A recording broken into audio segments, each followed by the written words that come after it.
in FREAKIN, the formidable voice of the culture.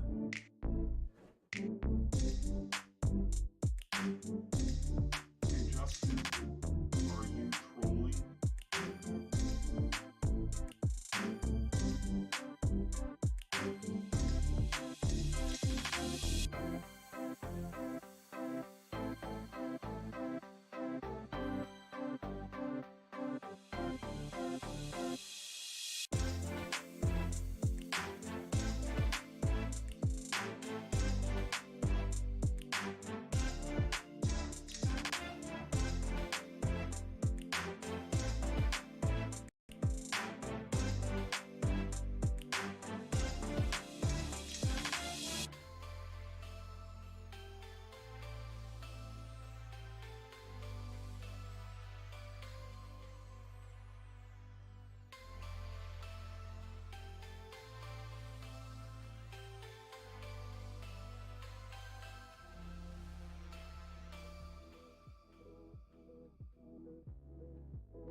This is the Troll Patrol, live with Justin FREAKIN. Welcome to the Troll Patrol live. New Year's Day. New Year's Day. Hope everybody got some rest after last night's celebration. Warlord missing out on the striking of the midnight here on the East Coast. Like, what a wuss, already in bed by that time. You missed out on Dolly Parton and Miley Cyrus, who were fan-fucking-tastic. Bringing in 2023 like a wrecking ball. Did that, and then I Will Always Love You led us right up to, it wasn't midnight. It was, and even Curiouser said the same thing to me. Because she was watching NBC in there on the TV. And she was like, I don't think that was at midnight. I think it was already midnight by the time they were like, 5, 4. I think that occurred as well. I made a video about it that I put on TikTok where I was like, the actual time in comparison to my coverage. I lied though. I didn't look up what the actual time was. But the show is called the fucking Troll Patrol. Now, while I try to be accurate with the information that I relay to you people, when I say you people on social media, asshole right-wingers get really upset. What do you mean by you people? Warlord's trying to make COVID happen. We've moved past COVID. There's no COVID going on. War Machine, good evening. Warlord, good evening. We're gonna make Warlord and War Machine battle it out. Tones, I love you. How are you, my friend? I hope you had a spectacular New Year's. Let me hit you with this New Year's related meme. As for you, I don't know you, but I'm sure you're a jerk. 2023 looking around. Hey, I've only been here a few minutes. What's going on? Not high enough for this shit. Oh, the music stopped. I had the music off last night for the Miley Cyrus. I reset the playlist. I did indeed want to use the graphics another day. Maybe that was last night's stream was because I wanted to use the graphics 2 days in a row. I worked really hard on the New Year's graphics to only use them once. And that countdown, I'll probably change my graphics and my look again by next year, so I won't be able to use that countdown again.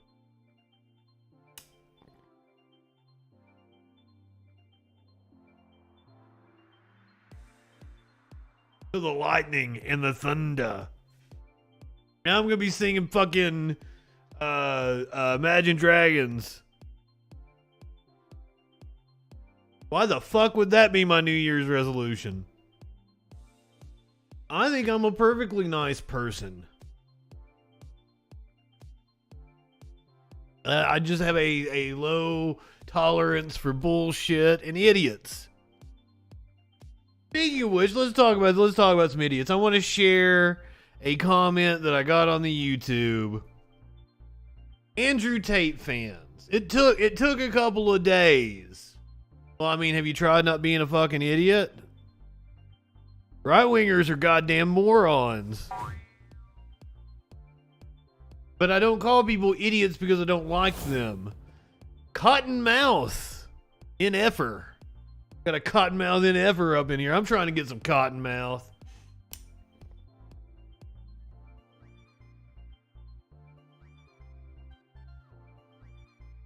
Oh, Andrew Tate fans are totally sensitive.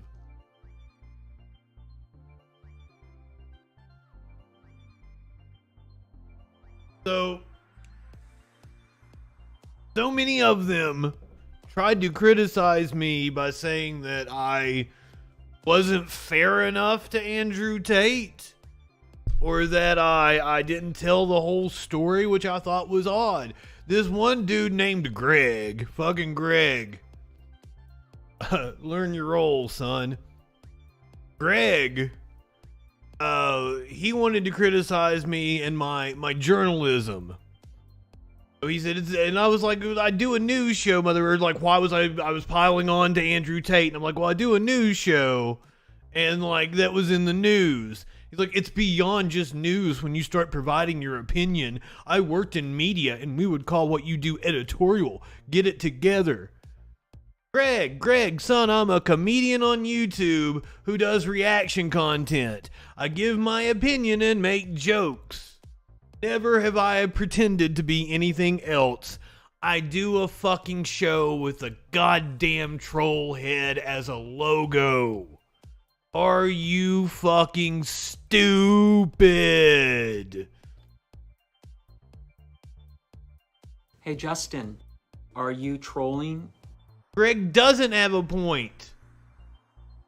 Me giving my opinion is what I do. I'm not a news program. I am a news reaction program. Simp, good evening. You're just a fucking idiot, DM. Do you think we're stupid? You think we're fools? But hey, you made the best of. You made the best of the Troll Patrol for 2022. Now, granted, it was a 9-hour fucking show, but you made the best of. Probably not the time that you would want to make the best of. Of all the times I've talked to you, probably that time is your least favorite. But I did it. Oh, god damn. I get such a kick in, like, so I used to troll people on Facebook and shit, but now I don't really have to. If I make a video that the chuds don't like, my god, do they ever flood my comments. If I make fun of Steven Crowder or Matt Walsh, Andrew Tate apparently, holy fuck. Danzig46, good evening, my friend. Thank you for being a freaking follower. My apologies to everyone who I didn't give a shout out to, but my shit wasn't working. I'm not hearing it. Are you guys hearing a Randy Savage? Is it going, ooh yeah? I am not hearing that shit, but oh well, at least it's showing up on screen. We're having issues with the stream elements or something. Paul Bland, good evening. Thank you for being a freaking follower. For those of you who are new here, my name is Justin Freak, and we do a news rundown show Sunday through Thursday, 8 p.m. Eastern. We're going to find out what that news be doing here in just a second. It's going to be a little more laid back of a show, because it's technically a holiday. I might even use the graphics again tomorrow, because in the U.S., the observed New Year's holiday is actually Monday, so I spent a lot of time on the fucking graphics and the troll head with the New Year's hat on. Buddy, like, you saying that it's a child porn movie is you straw manning your opponent. I'm trying to help you, DM. Like, there's straw manning that's creating a bullshit argument to make your opponent look bad. Then there's still manning that's being as charitable as you can to your opponent. You are fond of the straw man. Did you defend a child porn movie? No, I did not defend a child porn movie. Holy shit. I accurately described the premise of the Cuties movie, which right-wingers have been quick to slander because they think that that's an easy W for them. All they gotta do is say cuties and they win or some shit. When in reality, that's a biographical story. The director won all kinds of awards for it too. This wasn't a controversial movie until right-wing propaganda and Puritan assholes got a hold of it. Now granted, there is a commentary to be had about Netflix and a disgusting marketing campaign. But the movie itself was about not sexualizing children and how her upbringing was fucked up. Once again, this is a French movie where sexuality is not taboo. And there is nudity on the TV that the children watch and consume. They aren't repressed like you, DM.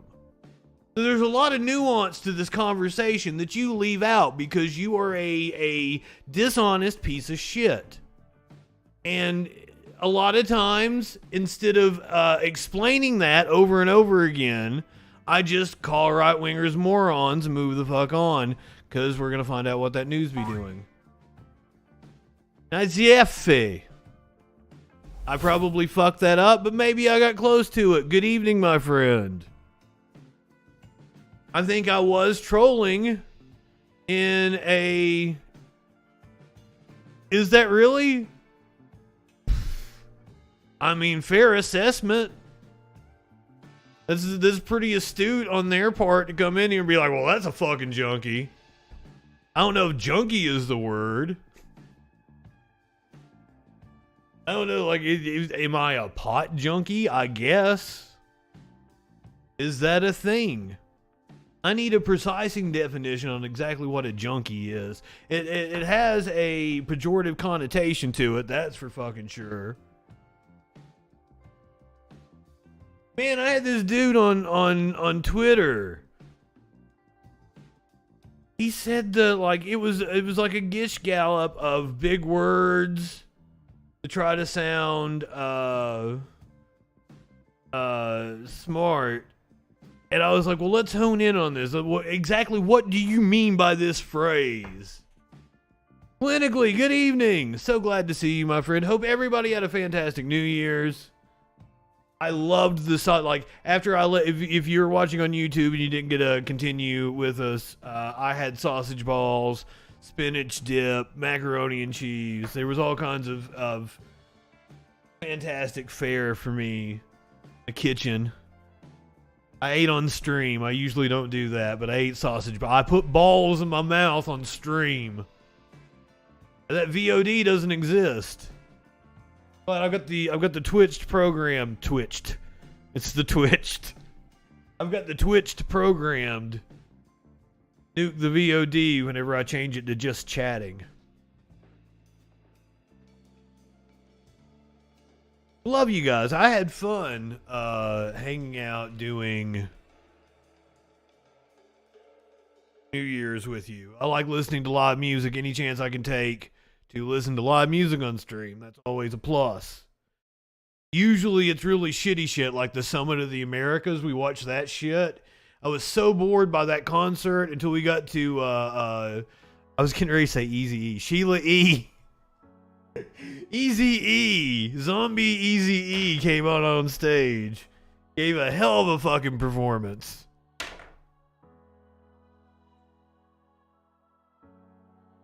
Sheila E.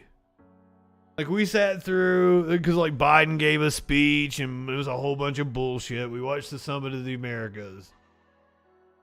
And then Sheila E. was the last, and I think she did Come Together. I think that was the song, like that was the first song she did. And boy, did she ever fucking rock it. It was worth watching that boring ass bullshit for Sheila E. I should have put that on the best of 2022. What the hell is wrong with I did a 9-hour fucking special. And I left off the fucking Surf shouting me out, Voosh shouting me out. I left off Sheila E. at the Summit of the Americas. God damn. I didn't put enough thought into that. But I forgot about the Sheila E. thing until just now. Because that was earlier. I think that was like back in January, February or something.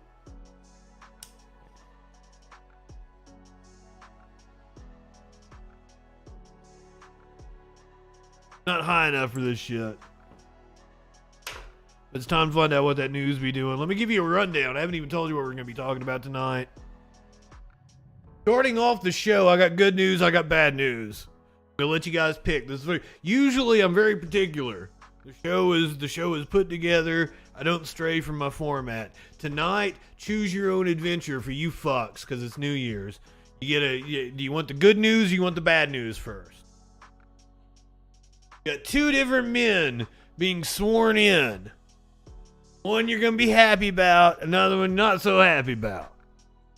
You want the good news, you want the bad news, you pick. We're going to talk about storms in California, which it might be the fucking end times.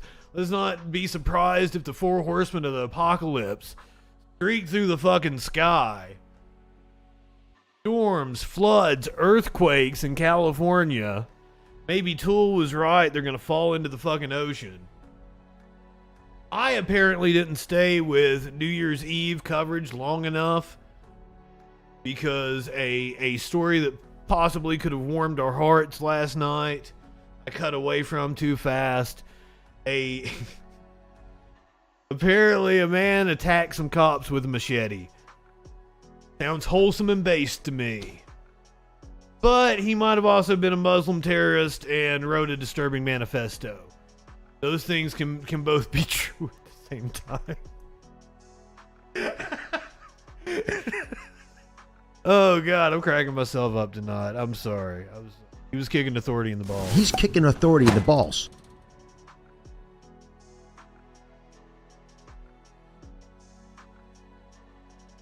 Hey Justin, are you trolling? I've got a friend who's got a friend named Austin Bennett. And I saw him say the other day, like, he'd had a bad 2022. And I was like, well, I know an Austin Bennett that had a worse 2022.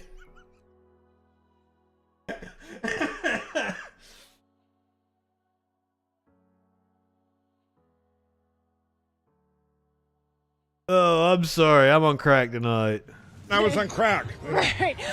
Well, Tones, did I tell you good evening? I love you so much.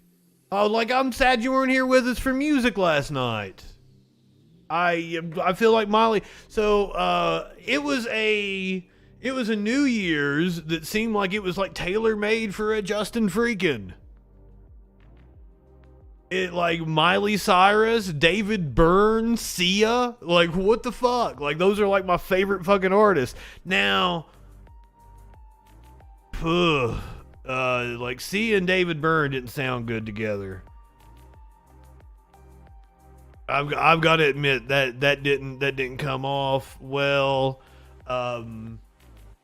Everyone was a little upset about they did a David Bowie song leading up to midnight. After midnight, they did one of, like, the newer David Byrne songs Miley and David Byrne did. I think it was after I was off stream, but I was still watching it. And, like, that was way better. That was because he was doing a David Byrne song. Oh, cool, Tones. I hope you are feeling better. I just got my hair stuck in. Oh my god.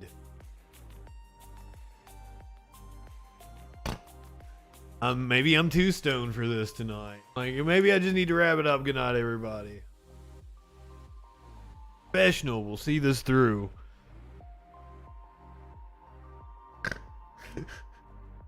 Oh god. Suspect was fastidious. I love that word. It was in the story. The suspect was fastidious. We're gonna talk about that. Am I even gonna preview any more of it? I'm just gonna leave it. I'm gonna leave it with that. The suspect was fastidious. We're gonna talk about a woman who killed her dad and sister. Apparently she was an influencer named Nikki Secadino.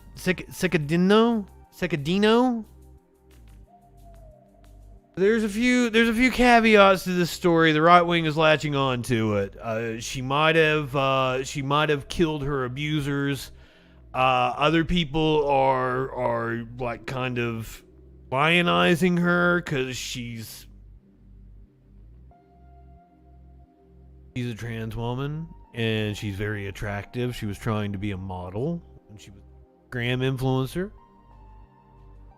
So there's some discourse about, like, people are guiding people on the left, like, oh, you shouldn't lionize her and make a hero out of her. What she did was bad, but she might have killed her abusers and she might have been based. Like, I'm just giving you the news. I sprinkle some opinion in, but I feel like a situation like that is really complex. And I ain't taking no sides on nothing. There are points to be made on looking at it both ways. Maybe that's a shit move on my part, but this isn't an issue. This isn't like, fascism versus democracy, where taking a side or not taking a side is detrimental and actively impeding people's rights.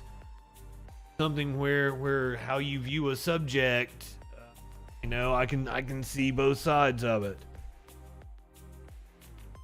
I encourage people to defend themselves. Also, like, I'm kind of a pacifist. People are dying over dumb shit. That's what I can't find the full comments. I saw several right-wingers share it out. It is the mayor of Baltimore in response to the shooting of a 7-year-old boy. More than 330 homicides in the city of Baltimore. The mayor responded by saying people dying over dumb shit. And he ain't wrong. A pharmaceutical executive commits suicide. Now, on the surface, that sounds like a very celebratory story, but it's really fucked up. It's a really fucked up story.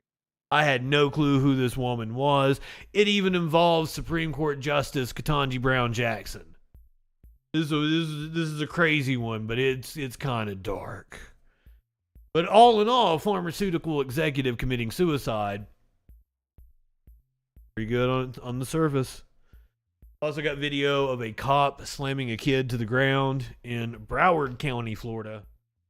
Then we're going to get to the political section. Governor Asa Hutchinson went on the Sunday shows this morning, and I do believe he's running for president. I'm just a dumb political commentator on the YouTube, but I think he's running for president. And you'll see why when we get to it. A pastor attacked Trump for being too nice to gay people. I'm going to show you footage of Rudy Giuliani at Mar-a-Lago, as well as some of Trump's speech from Mar-a-Lago. Do you think we're stupid? You think we're fools? No loss indeed, however, it's a dark fucking story to get there. Porg, good evening. We'll get to what she did, and that's why it's definitely going to be a content warning.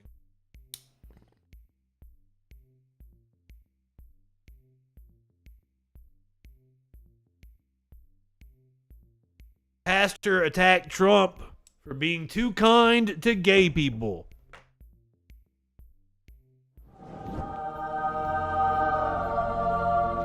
That happened. I'm going to show you video of it later. Tulsi's going to tell us her winner for 2022, and you're going to laugh. Holy shit, are you going to laugh? Oh, and we've got like another 7 or 8 minutes of news bloopers. We didn't finish them last night because I wanted to hurry up and get to Miley Cyrus. Not hurry up, we were running late. I was hoping we would get through the show in 2.5 hours, and we did not. So I had to cut news bloopers short. We'll pick back up where we left off. About 8 minutes of the best news bloopers of 2022. And if we get to the end and you guys you want to watch all the news bloopers, we can watch all the news bloopers. Your YouTube gets the longest commercials now? Oh, I'm sorry you're getting commercials, War Machine. I have tried. I need to look into it. I have tried to see if I can do the commercials on YouTube the way I do on Twitch. Play them all during my commercial break. Whose hoodie? Yeah, I mean, is it like a Trump hoodie or something? It's like a Let's Go Brandon hoodie. I want to be able to because I do control the ads to an extent, but it's kind of more of an on-off switch on YouTube. I don't have as much control over them as I do on Twitch.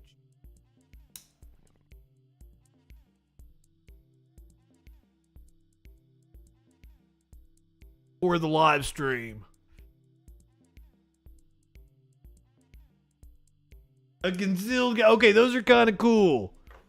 And speaking of which, that's a story that I had in the well of stories that I was looking at to possibly cover tonight. Half the country now has open carry. Okay, so Porg, I have no clue. I have read that he is in the pokey for 30 days. And that seemed to come from a Romanian police press release. This whole Andrew Tate thing. So, here's where I'm at. At this point in time, I'm not going and doing the digging and finding out about it because it's just not worth it to me. So I kind of know what I skim over. I've seen that... I saw a clip of him on Tucker Carlson, but I do not think that was now. Oh, I'm sure it's completely overpriced. And when it comes to that concealed hoodie, it's super fucking cool. You should sew one yourself. You can get like a really cheap fucking, like you don't even have to be a cheap. You can get a nice fucking hoodie. Get you a fucking Carhartt or something and sew the motherfucker in there. Do not pay the enormous markup for some fucking, probably comes from a right-wing survivalist company.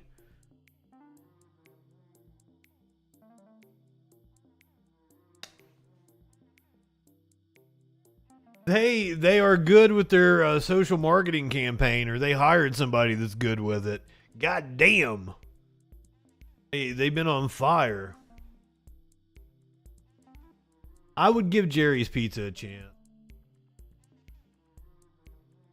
I mean, like, Andrew Tate tried to make him out to not be, but like, I'll only eat pizza if it's from a non-recycled part. What an alpha male move. It's so stupid. Did I finish talking about all the stories? Yeah, I did. Let's find out what that news be doing. Did anybody say? Did anybody say? I didn't,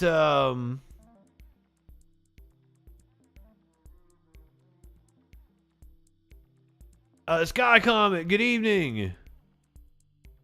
Simp, how did I find Goat versus Fish? They were just on, like, I just saw, like, suggested channel for you, Goat versus Fish. And I just raided into him one night because that was funny to me.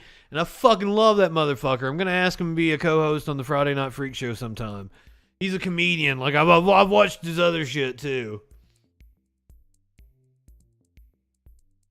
Did anyone say, do you want the good news or do you want the bad news?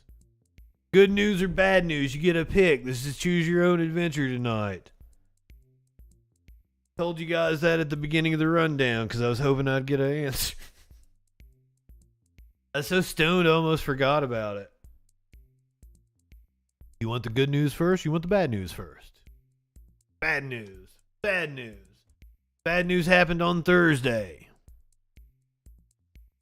Kind of flew under the radar because, you know, we've been having holiday. We've been having holiday over here in the United States. So it's really flown under the radar that the new Prime Minister of Israel is the old Prime Minister of Israel, Benjamin Netanyahu. Passed a resolution asking the International Court of Justice for its opinion on legal doing some bullshit. Israel's occupation of the Palestinian territories. Benjamin Netanyahu accused the global body of distorting historical facts. In a video message, the Israeli Prime Minister called the UN decision despicable and said that his country was not bound by it. Now, the UN General Assembly vote has come as a challenge to Netanyahu, who took oath as head of his government just last week. Netanyahu's coalition government has set settlement expansion as a priority in their agenda. His coalition government includes parties who want to annex... Pax, good evening. Simba, good evening. כמו מאות ההחלטות המעוותות נגד ישראל שהתקבלו בעצרת הכללית של האו"ם במהלך השנים, כמה ההחלטה הבזויה שהתקבלה היום לא תחייב את ממשלת ישראל. העם היהודי... Oh, now I see the subtitles. I'm sorry. My bad. ההחלטה הבזויה שהתקבלה היום לא תחייב את הכללית של... Give me a second here. מאות ההחלטות המעוותות נגד... Like the hundreds of twisted resolutions against Israel that were passed in the UN General Assembly. כמה ההחלטה הבזויה שהתקבלה היום... Over the years, the despicable resolution that was passed today will not bind the Israeli government. The Jewish people are not occupiers in their own land and are not occupiers. On Friday, the UN General Assembly resolution called I'm sorry, I couldn't keep up. International Court of Justice to render Yeah, I was waiting for a voiceover. That's on Israel's prolonged occupation, settlement and annexation of the Palestinian territory. The vote also called for an investigation into Israeli measures aimed at altering the demographic composition, character and status of the holy city of Jerusalem, and said Israel has adopted discriminatory legislation and measures. The Palestinians welcomed the UN resolution, in which 87 members voted in favor of adopting the request, while Israel, the United States, and 24 other members voted against it. Fuck Israel that. considers the West Bank to be disputed territory and has built dozens of settlements that are now home to roughly 500,000 Jewish settlers. The ICJ last issued an advisory opinion on the conflict in 2004 when it ruled that an Israeli separation barrier was illegal. Israel had rejected that ruling, accusing the court of being politically motivated.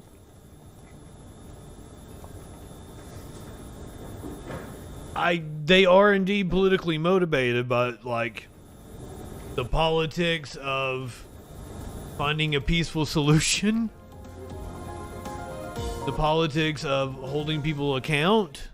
Now, for more on this, we're being joined by Amichai Stein, Holding people to account. coming to us from Jerusalem.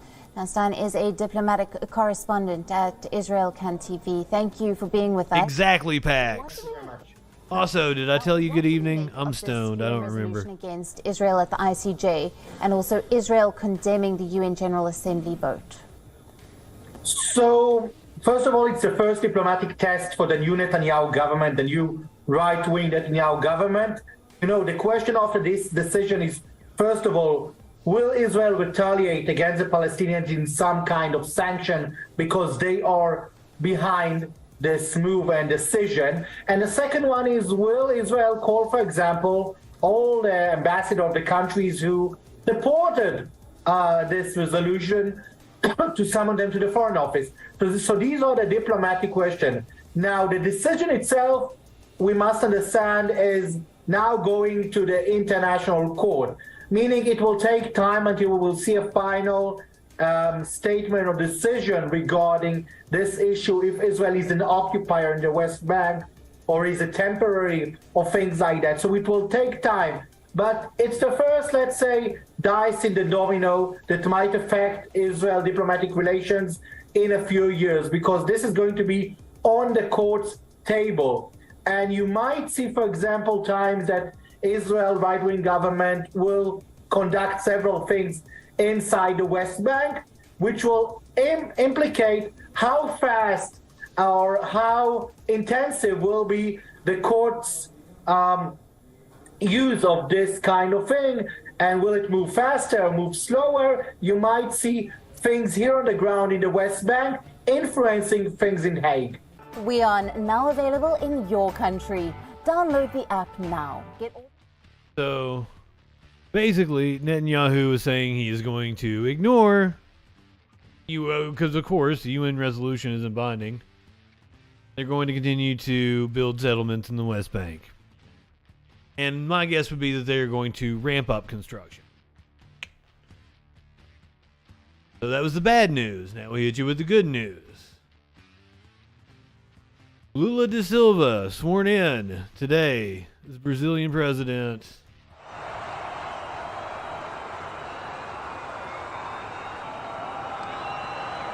This is the motorcade. The veteran left-wing politician known widely as Lula led the country between 2003 and 2010.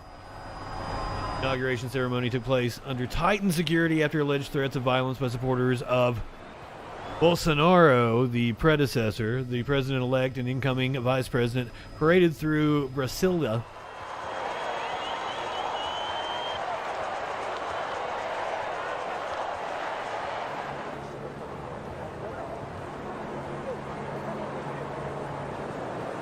You gotta admit, that's pretty pimp. He won by less than 2 percentage points.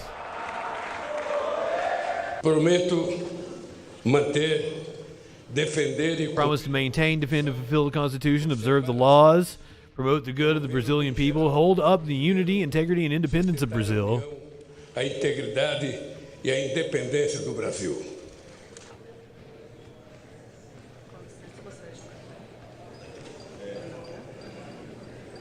Ao excelentíssimo presidente da República, senhor Luiz Inácio Lula da Silva.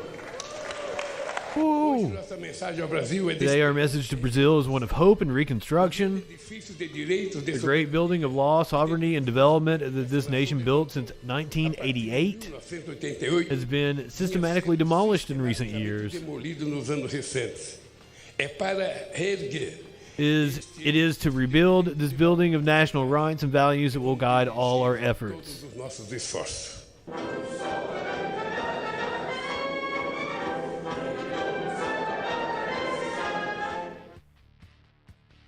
Boom, there you go. Lula, president of Brazil. Michael Brooks would indeed have been very happy. I'm glad he got to interview Lula before he died.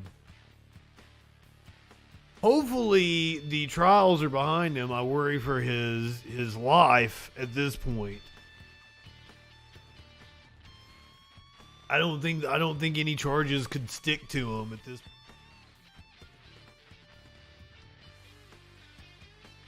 I would worry about an assassination attempt. God, like I during the best of putting that shit together, I put in the video of the Argentina vice president in that assassination attempt where the gun jammed. Holy shit. I've gotten a lot of views over that video. Like watching that again, like it's insane.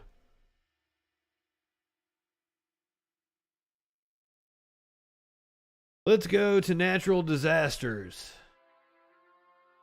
Some horrendous storms hitting California, causing all kinds of damage. Flood damage. This is what San Francisco's MX3 Fitness on Market Street looked like this afternoon. These images only give you a glimpse of the widespread damage that happened across the city.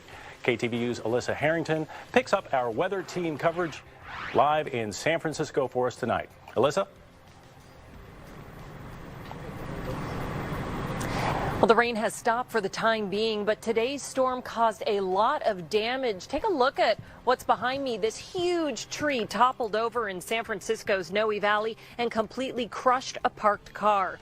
I got a chance to speak with the car's owner who works at the bar on the corner. She told me she's glad she was not inside and wants to leave this bad luck in 2022. Today's rain was too much to handle for many parts of the city, and instead of celebrating New Year's Eve, people were mopping up, shoveling mud, and calling their insurance companies because of all this damage.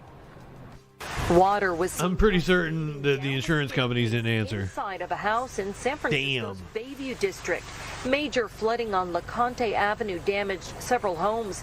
They were red tagged by the city, leaving residents without a place to stay on New Year's Eve. It's definitely a hard way to start the new year. So, we'll do the best we can. Jeremy Jacob Sunday and a holiday to see the damage.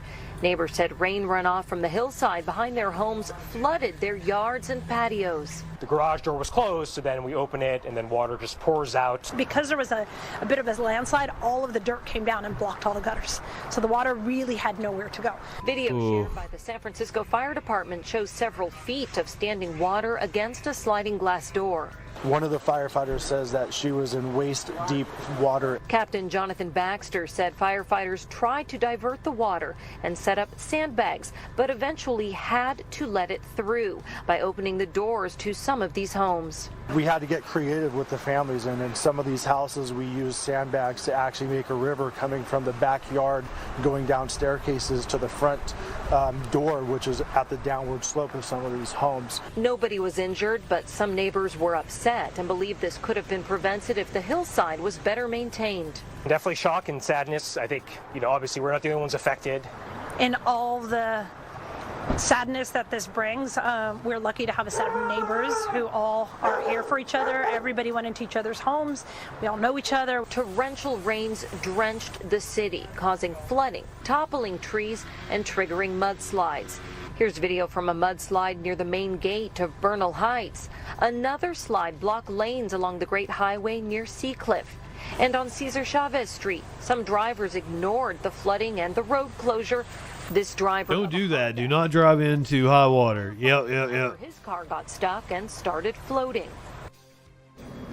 Don't do that. Here's a closer look of that car crushed by a falling tree in Noe Valley this evening, and then you can actually see the roots of that tree and where it uprooted right here on the sidewalk on 24th Street. Now, firefighters tell me that they responded to hundreds of calls throughout the day, but at this point, they don't know of any storm-related injuries or deaths in San Francisco. Reporting live, I'm Alyssa Herring. We'll go further north in the state, and just a few hours ago, Northern California experienced an earthquake. 7 newsroom, and we are here with some developing news. We are tracking a 5.4 magnitude earthquake that struck in Humboldt. Lord Locke, good evening. This morning, New Soros Year's paid Day. me. The epicenter of this earthquake is just 9 miles southeast of the city of Rio Del, and this is the same area that was struck by a 6.4 earthquake less than 2 weeks ago, just a few days before Christmas. Today's quake struck at 10:35 this morning, according to USGS. It has caused the city of Rio Del to lose power. Again, the city also lost power during the quake 2 weeks ago. Now, a Rio Del resident who is now displaced after last month's earthquake, that earthquake caused the foundation of its home, his home to be shaken off its foundation. He says that this quake today also felt like a big one. He was at work in the nearby city of Fortuna when it hit. He said Barbara who? It felt like the ceiling. Barbara Walters? What he tells us. 'Cause, oh shit. Still waiting to hear from officials. Let me tell you, we watched a piece on Barbara Walters last night, and what did she say to Ronald Reagan to his face? What do you say about the accusations that you only care about rich people? And I was like, that's pretty fucking based.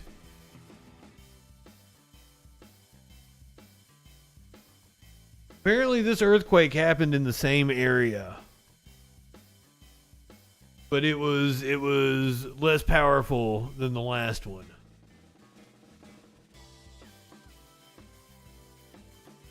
I was like, that was fucking. She asked Nixon, "Do you regret not burning the tapes?" He's like, "Well, I think I do." I did not do a good Nixon impression. Don't hold that against me. I've never tried. That was my first attempt. I was impressed by her getting in Reagan's face like that. That was fucking based. So, but like I felt like I gave it its proper attention. We did like 4-minute, 5-minute little piece on her.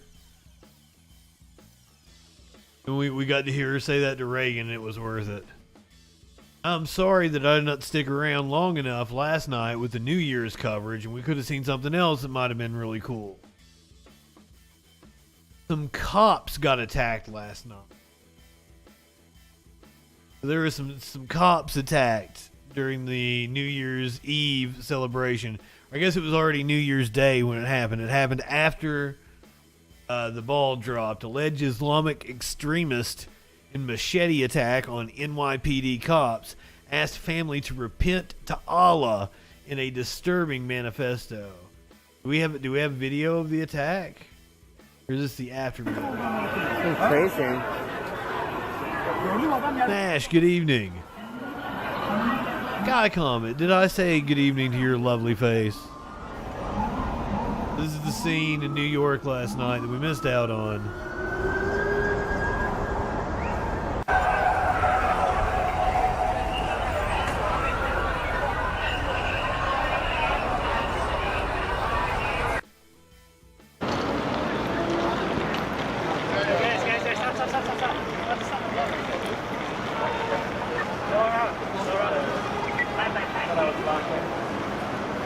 Like the next day.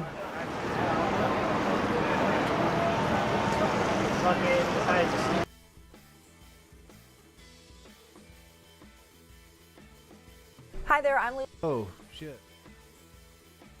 A 19-year-old alleged Islamic extremist suspected of attacking NYPD cops with a machete on New Year's Eve penned a disturbing manifesto that urged his family to please repent to Allah and accept Islam, police sources told the Post. Remember, you can't always trust the cops. Trevor Bickford, a Maine resident who arrived in the Big Apple just days before the attack, carried the handwritten note in his backpack along with a collection of religious material and $200 while staying at the Bowery Mission in Manhattan. My family, specifically mother, I'm sorry for not having been a good enough son, the note read. I fear greatly that you will not repent to Allah, and therefore I hold hope in my heart that a piece of you believes so that you may be taken out to the hellfire. What? That didn't make any sense to me. My brother Travis, Of anyone I've known who I have felt is closest to faith, it's you. Of anyone I've ever wanted to accept Islam with me, it's you. Please repent to Allah and accept Islam. I fear for you. So that is Trevor Bickford. He is 19 years old. He came from Maine, was shot in the shoulder after attacking cops with a machete. Taken away. I assume he's handcuffed. Addressing his other brother, who sources said is in the Marines, the suspect allegedly wrote, "To Devin, there was a time when we were close, but that time has passed. You have joined the ranks of my enemy, and for that I can give you no kind words. Return to Allah." Bickford of Wells, Maine, is believed to have found religion in recent years following the death of his father, Tom, from an overdose in 2018. Teen's father played a very active role in the lives of his three sons and could often be found coaching them at football and wrestling.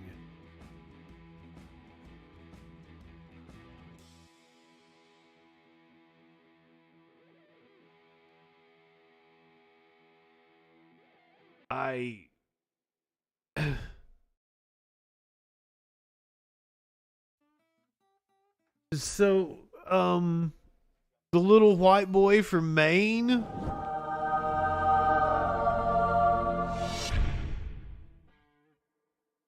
converted to Islam, went to New York and attacked some cops. Do I have this story right? He thought he was on a suicide mission. He thought he was going to suicide by cop, I assume. Because that note sounds like somebody who doesn't think he's going to live. So he wanted to martyr himself.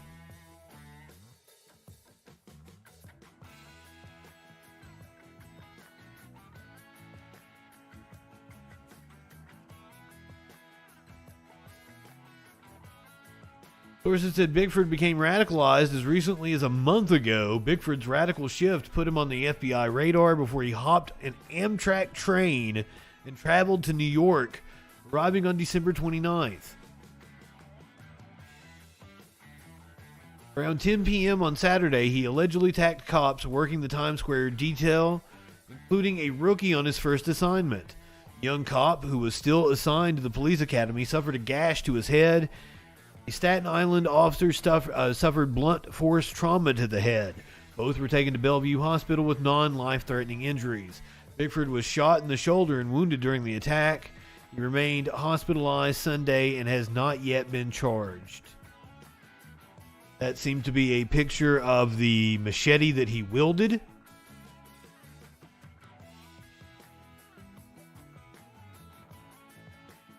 It is unclear how long Bickford had been staying at the Bowery Mission, but police sources said investigators found a sheath for the machete, a variety of other knives, and a collection of religious material. According to reports, Bickford once appeared to be a typical American teenager who played on a championship football team at Wells High School, won an art award in school for his jewelry, and made the honor roll as a freshman.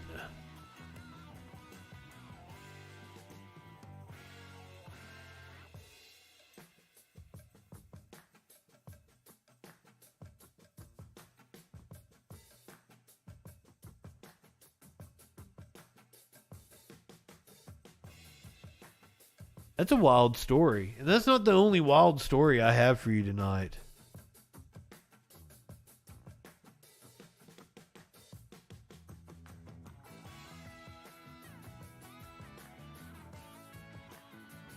I'm just dumbfounded. I'm not high enough for this shit.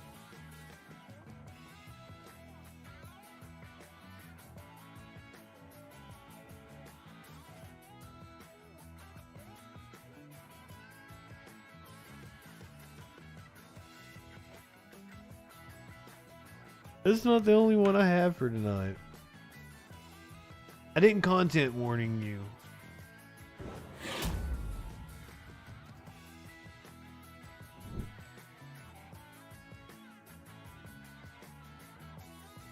I'm not high enough. I'm not high enough for any of this. Okay, so this one is another insane story. We're gonna be dealing with trans issues. There's murder involved, and there might be abuse. I don't know the full story. Yes, I need to get high before this. Or high.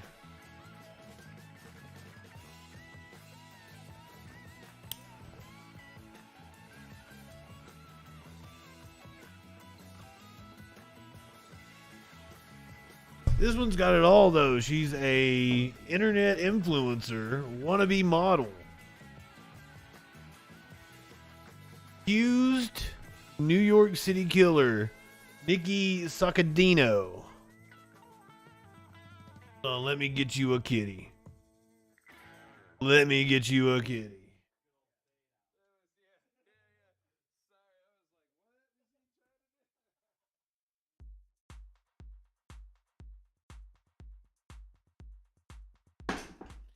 I had a box for him. There's a Smokey. Say hi, Smokey.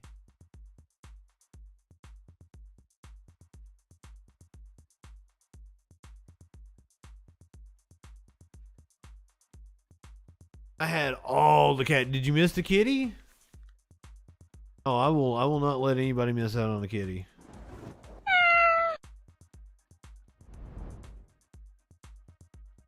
I think Socks might be down in the box. Socks.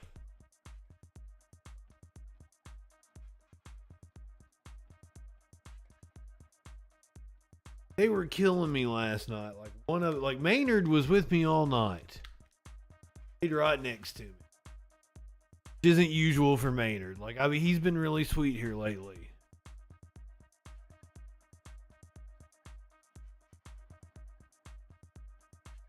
But then Smokey and like we're gonna do the Nikki Secondino. Guess we'll do that after the commercial break.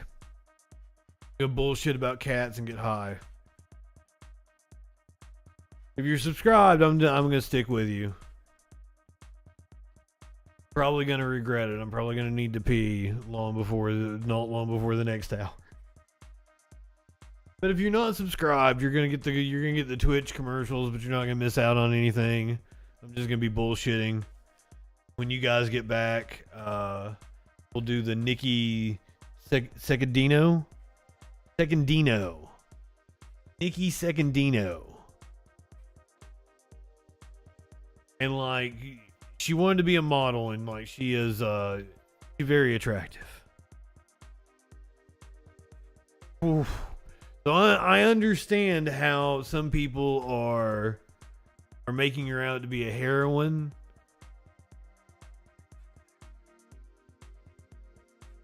Well, we'll get into it. We'll do the story. We'll do the story on the other side. We're talking about cats, right? Like, I'd get comfy with one cat, and then like another cat would come to the door. So I had Maynard all night. And then like Smokey would be like right here over. That's the prime spot, like right here. Smokey was right there on my shoulder. And then like Socks came to the door. And then like Smokey also likes to lay on. He's got a scratching pad, and he likes to lay on the scratching pad. And like Socks got up here on my shoulder. Smokey started scratching, like wanted to go outside. It was the whole cat musical chairs.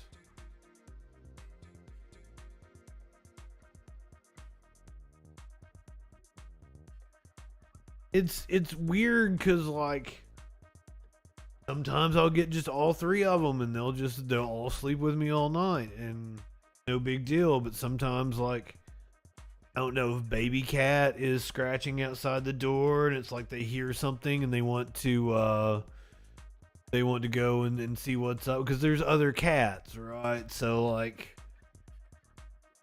there's action they're missing out on. There's things going on in the house. Let me see if I can hit the commercial break for Twitch. Yeah. All right, Twitch people, if you're not subbed, you're gonna get the commercial break, but we'll We'll do the stories. We'll find out what that news be doing after you come back. All right, now that they're gone, talk shit about it. No. I love everybody. That joke's gonna get old.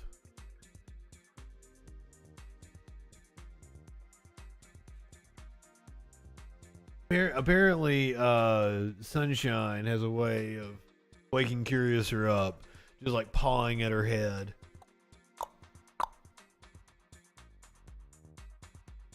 Go dog. I would have to go to some trouble to get you a dog, but there are dogs to be had.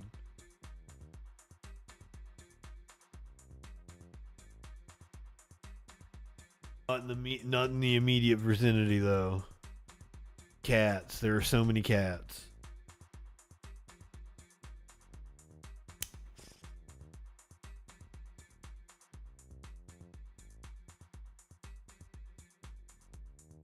We gotta wait for the non-subbed people to come back from commercial break. It'll be like another 2 minutes. Oh, that game, High on Life. Is it like a card game that's based on weed? 'Cause I've played others like that. I had one called the Weed Game, and like you grew like weed in your garden, and then like there's like Windy Weed Whacker. Like it was like a card that you could play, and it wiped out everybody's gardens. Oh, it's a first-person shooter? Oh, is it a PC game? I'm a PlayStation guy.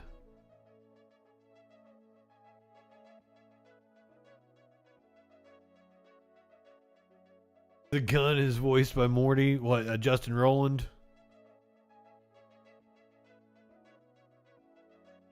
You guess it's humor.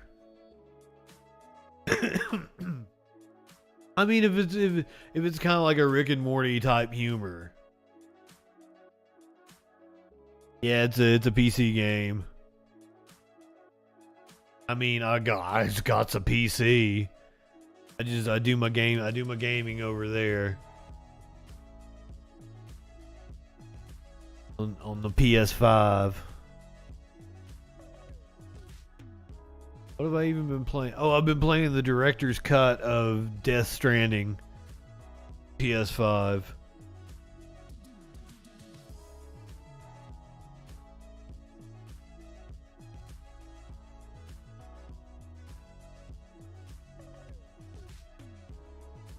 I mean, I'm a Rick and Morty fan. I don't know if I'm like that kind of Rick and Morty fan that like has I don't get toxic about anything. There's no toxic fandom. I'm not gonna like beat a motherfucker over some Marvel.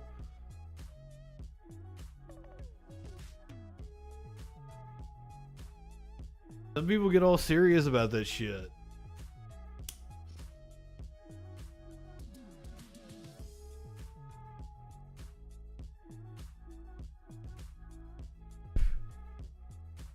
It would be a hell of a lot easier for me to stream if I played fucking PC games. That's the wild part. It'd be a hell of a lot easier for me to stream games. But then I'm also, I don't want to stream games. That's what I do to relax. Play my game. Beat the shit out of Gran Turismo, apparently.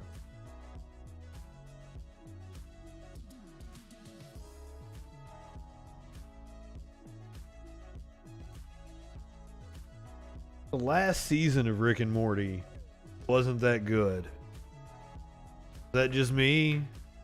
Or is the quality going down?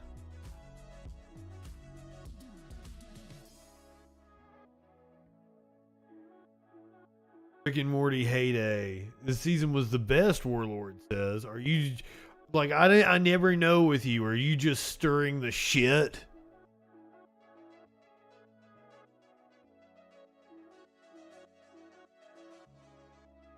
I think it had an episode that I really enjoyed. I think it had like one of my favorite episodes of all time. Had several episodes that I really didn't like. That's the one. That's the one. Where Beth has the affair with herself. That may be one of my favorite episodes of like the it's kind of like you get sometimes you get an album by an artist and the album doesn't hit, but there's just like one song off of it. You're like, I fucking love this song. This is like one of my all-time favorite songs by this band. But it's only one song, and like the rest of the album doesn't resonate. That's kind of how it felt with me that season of Rick, because they kept doing the incest joke. They kept going back to the incest joke over and over again. Also, like while the episode with Beth having the affair with herself is brilliant, that is also a joke about incest.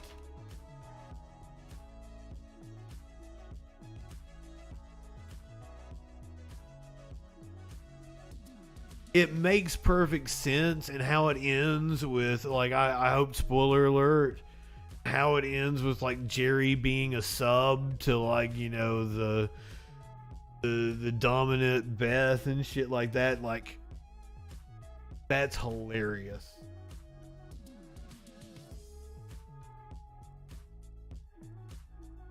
That episode specifically is really fucking good and was a standout in a very weak season.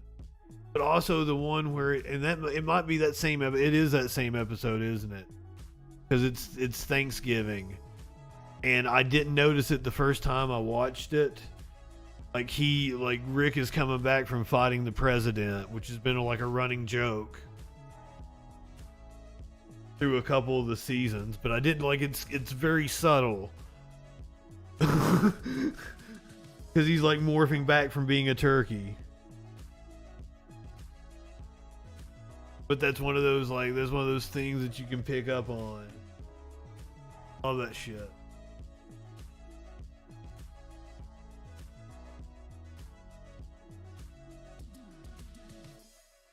I kind of feel like it's missing out on the magic of the older seasons.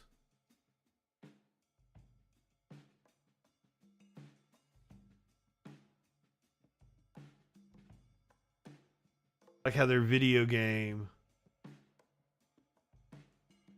with the realism settings and shit, and it was like an Atari.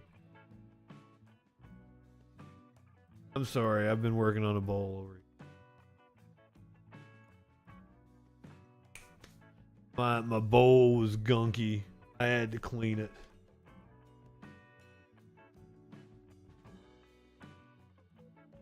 Cause yeah, we left off. I've still got so many interesting stories.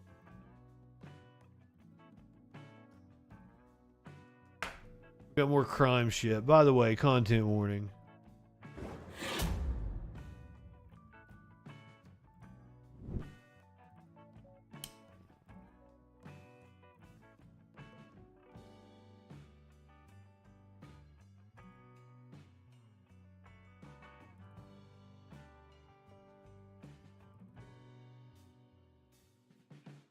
Do my breathing exercise. Anyway, content warning.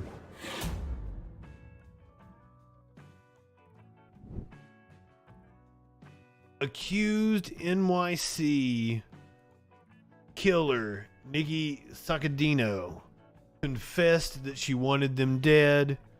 Allow me to show you the footage of her perp walk. It's your first time seeing her. Nikki, what happened? Nikki, what do you have to say? Do you have anything to say to your sister, Liana? What do you have to say, Nikki? She looks very proud of herself. Suckadicko? Is that how you say it, or are you fucking with me? No, Suckadino. What do you have to say, Nikki?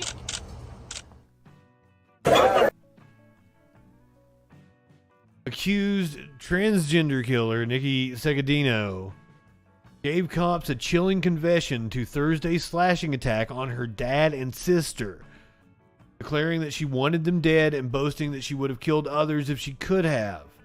I came out of the bedroom. My father was sitting on the couch. This is what she allegedly told the cops after the attacks inside the family's Bensonhurst home, which left dad Carlo dead and sister Liana fighting for her life. I hit him over the head with a hammer. Gave him the old Pelosi she did. Then I reached for my favorite German knife and I stabbed the shit out of him. My sister came out and tried to stop me, and I stabbed her in the back, head, and stomach. I wanted them dead. If I would have seen the 911 caller, she would have been next. I didn't plan it. I didn't have to. I don't remember where I put the knife. I am sure they will find it. Thursday, Nikki, 22, was charged with murder and attempted murder for allegedly killing her 61-year-old father and stabbing her 19-year-old sister. Initially told police that 2 intruders attacked the family and sexually assaulted me. Sources said she later confessed that she concocted the story after the attacks. Neighbors told the Post that they heard Nikki on the phone in the hallway after the attacks, claiming the family had been robbed by a pair of home invaders. Arriving cops found the elder Sacadino lying on the floor in a pool of blood on the kitchen floor, and his younger daughter conscious but critically injured. My sister stabbed me, the wounded teen allegedly told officers. Have you seen my dad? Go get him.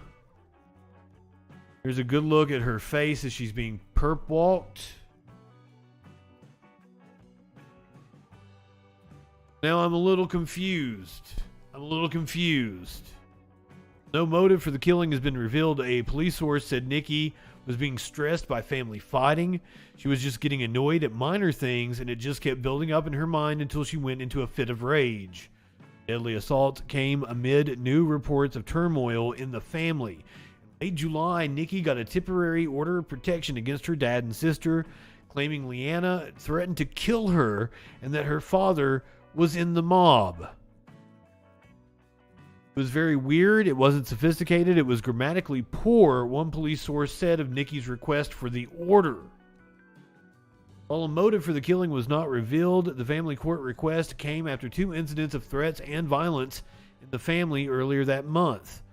July 15th, Nikki called the cops and claimed her father had threatened to kill her. 2 days later, her sister was charged with assault and criminal mischief for allegedly tearing down window blinds and cutting Nikki's hand. The judge agreed to sign off on the order, said sources, who added that her father was not believed to be connected to the mafia.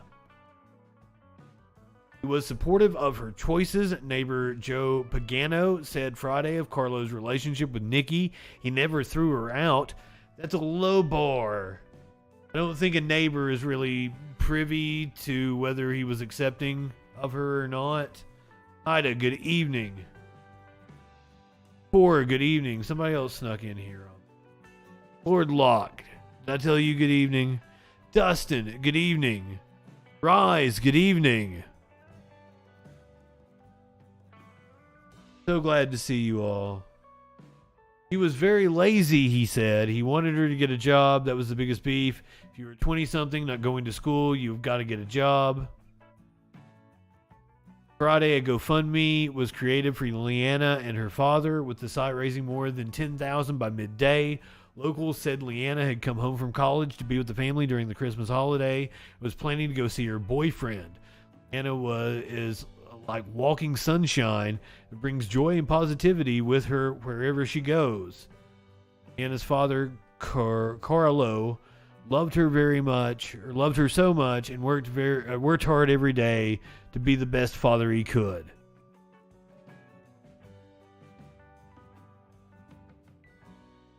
A picture of Nikki, I guess thirst trapping on the gram. Police said Nikki was treated for slash wounds to her hands. Her father worked as a delivery man at a local eatery. He was a beautiful man. Brianna Pacheco, who worked with Carlo Sacadino at Mike's Diner in Brooklyn, told the Post, "We'll come in with cupcakes and brownies. Here you go, guys." I mean, it's just fair enough, Cora. It's just a photo. I did not read the caption. I mean, it. Are you saying where it says she's a transgender woman? The ride has really ran with this story.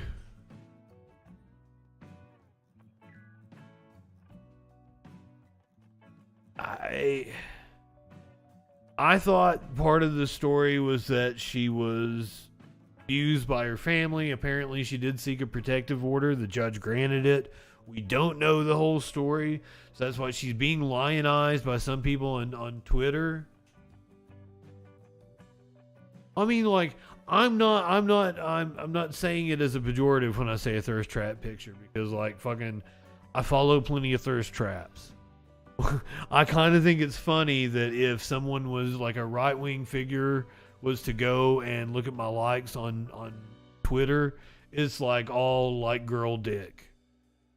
And that's funny to me. Like, they're going to go just like they got to look at girl dick to see what Justin freaking likes. Dustin, did I tell you good evening? So, like, I am not begrudging her for that picture. Not at all. I think it's a sad story all the way around. I just said girl dick. You added the white. What is wrong with you? I did not say white. I just said girl dick, and no. I would say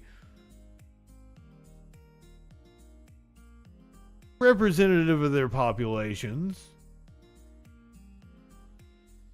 in the United States. I don't judge how I come across girl dick on Twitter. I'm also prey to the algorithm. But, like,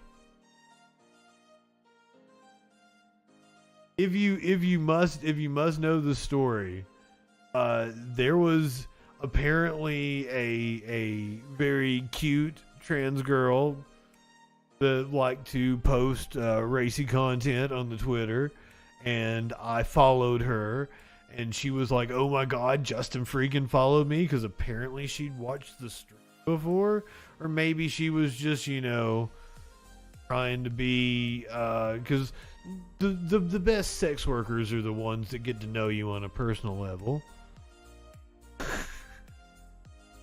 But, like, I had whole conversations with her and stuff, like, before I lost that Twitter. I don't remember what her name was to find her.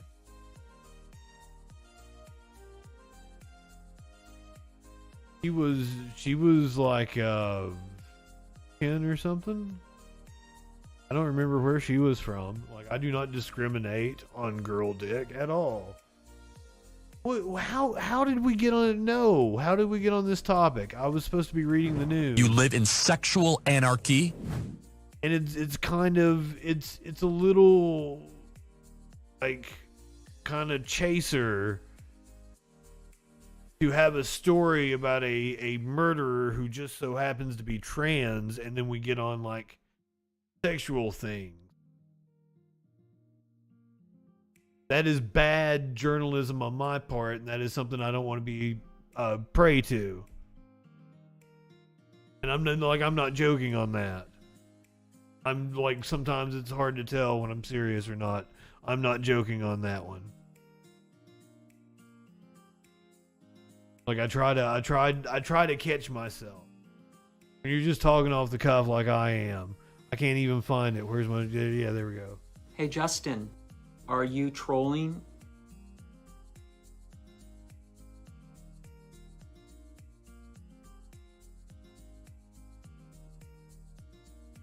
Cute little girl dick. Any horror. I got more fucked up stories for you. Let me hit the content warning. Those of you listening to the podcast, the chat got me way off topic. Blaming it on the chat. This one is about a dead kid in Baltimore.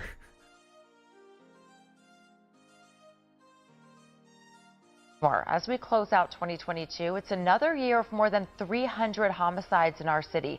And we know that is a number that none of you want to see. WJZ is live. Caroline Forbach with a look at the recent crimes and the latest on the investigations. Caroline.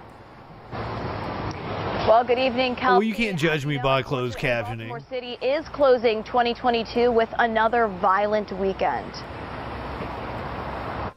I pray it does change, but it looks like it's getting worse. As of Friday, there have been 332 homicides in Baltimore City in 2022 and 687 non-fatal shootings, according to the latest data from Baltimore PD. Friday night, a 7-year-old boy was shot and killed in West Baltimore. I mean, this doesn't really qualify as a mass shooting, but goddamn, it's just another day.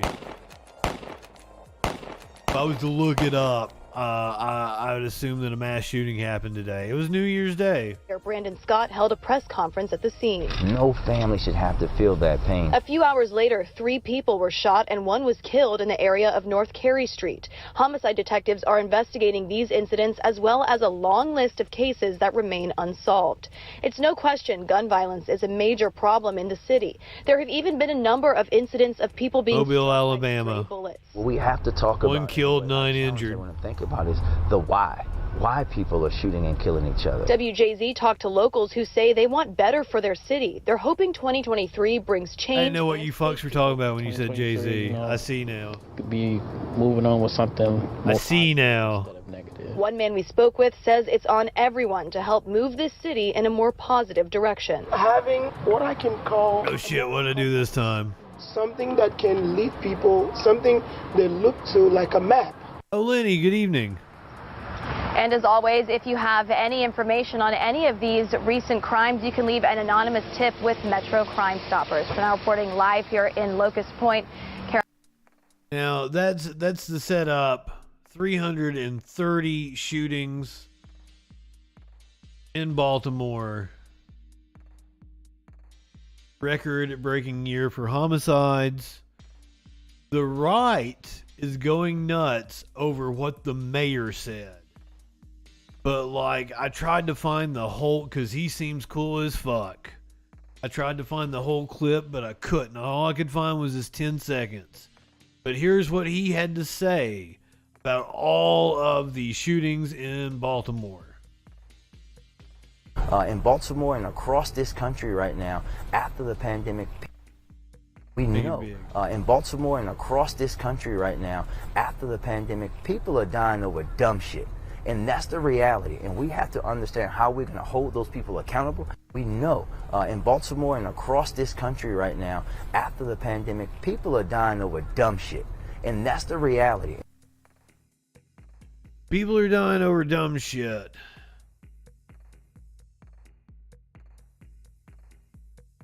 This is the mayor of Baltimore. Doesn't even say what his name is.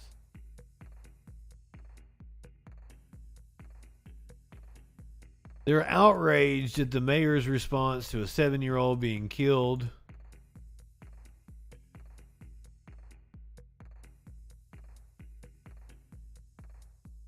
Mayor of Baltimore is Brandon Scott, elected in 2019.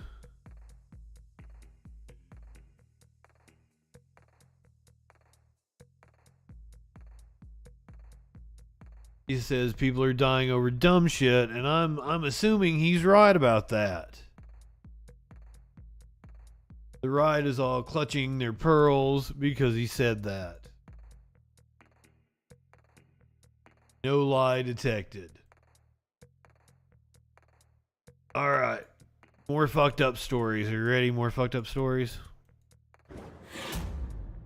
We've been following this one the whole time. There's not really any like news value to it other than the sensationalism, and just because like Justin's been interested in this story. They finally arrested a dude in the Idaho stabbing of 4 college students. We've been here all along. The police have fucked it up, I'm pretty sure. And that's why I'm skeptical of the guy they arrested, but I'm fascinated because apparently he's like a Criminal Minds kind of motherfucker. So I don't know if the police They're jacking themselves off. I will tell you that the police right now are jacking themselves off in Idaho. They're like, people doubted us and we took so long, yada yada yada. But this guy was good. That's the setup for what we're getting ready to learn about. First, we're going to go to CNN, but then I got something for you. Details about the suspect charged in the deaths of 4 University of Idaho students 7 weeks ago. CNN has learned that Brian Kohberger's father was with him as he drove cross-country from Washington State to Pennsylvania. Police were tracking him the entire time. The suspect's lawyer speaking to CNN about the 4 murder counts his client is facing. He's doing okay. He's shocked a little bit.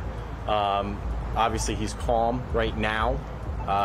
We don't really know much about the case. Now, your client is highly educated, very intelligent. He has to appreciate the seriousness of what is happening. Yeah, apparently it was the FBI, Core. He is very intelligent. In my hour conversation with him, that comes off. I can tell that. And he understands where we are right now. Investigators honed in on Kohberger by tracking his car and through DNA evidence, according to law enforcement sources. CNN's Veronica Miracle has more on the relief that many are feeling in Idaho. There has been such a sense of relief in this community now that the I couldn't resist. I'm fucking in second grade. It doesn't change the fact that 4 gruesome murders took place in this seemingly safe town, in this rural college community. But now that there has been an arrest, we have heard from people who just feel such relief. In fact, what's up, Cora? Tess came by here to the Moscow Police Department to drop off a gift. He was so grateful. He says this community, of course, has been impacted emotionally. Everyone has been on edge for the last 7 weeks. But it's also impacted the economy. He's a business owner and his employees are students, as are most. See, I'm skeptical as well, Dustin, but like, wait till I tell you about this kid. Impacted where students have left because they just don't feel safe being in this city, and so they wait till I tell you about this kid. And so now so many people are hoping that this community comes back together when students come back to class in the next couple of weeks. In terms of the Moscow Police Department, there's been a lot of criticism over the last 7 I have 1,000. Good evening. How are you, my friend? Information, and every time we would ask why that was, they said they wanted to protect the integrity of the investigation. There were no leaks from this small department, and they kept all of their information close. They say that they are glad that they did that. The police chief saying he wouldn't change a thing, and in fact, he is receiving apologies now. Here's what see, this is the police chief jacking himself off. Emails, some apologizing. We're a pretty humble group here, and we know that people are going to be watching what we're doing. And bullshit detected. And we have a job to do. We continue to do it, and it does feel good to. We held everything close for a long time, and Doge hype. The reason that we've stated, and I think the end result here proves to a lot of people that maybe it was exactly done right.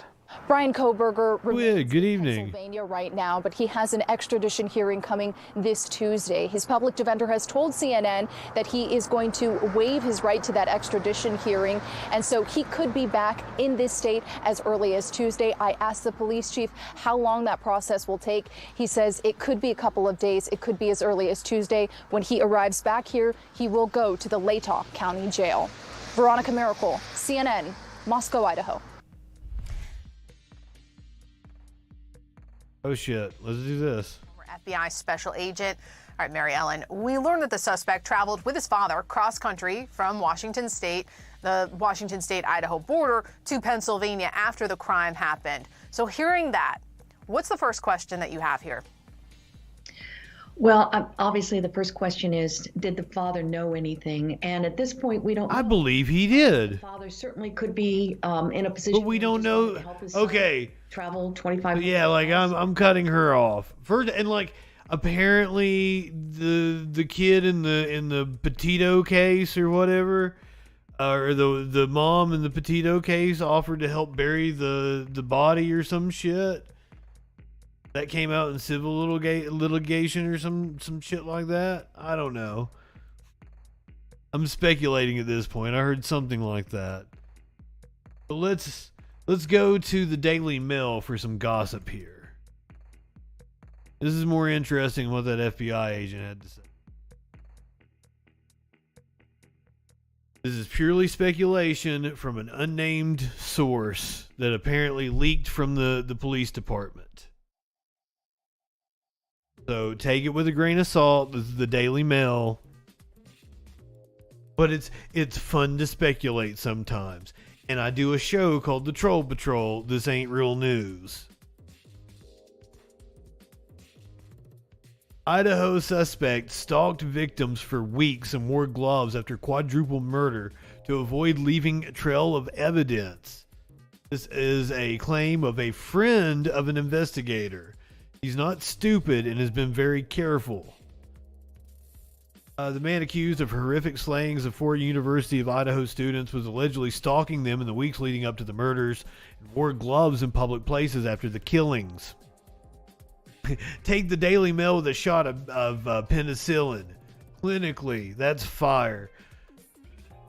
Brian Koberger, 28, was fastidious about not leaving his fingerprints behind after the murders, even wearing gloves when he entered a grocery store, according to a friend of one of the police officers assigned to follow him there. He's not stupid and he's been very careful. While Koberger was under surveillance in Pennsylvania, according to the source, police witnessed him appearing to try to avoid leaving any more DNA or fingerprints behind by taking protective measures in public. A good friend of ours was one of the cops who has been following him the last couple of days. This is how the source explained their connection to the surveillance. Picture of Koberger. Anonymous, please. Is anonymous text from just somebody on the internet, so take it with a grain of salt. He was arrested only 40 minutes from our home near our aunt and uncle's. Went to school with my cousins. His sister lives in our town. A good friend of ours was one of the cops who's been following him the last couple of days. He coaches with my husband, and he was telling him all these crazy details. He followed him into a giant local grocery store and wore gloves the entire time. He's been stalking them for weeks. Not sure if they ever interacted, but his cell phone pings followed their every move for weeks. So freaking scary and disturbing. I've been so invested in this case for the last 6 weeks, and to find out how close he is to us and that one of our friends found him and arrested him is just crazy.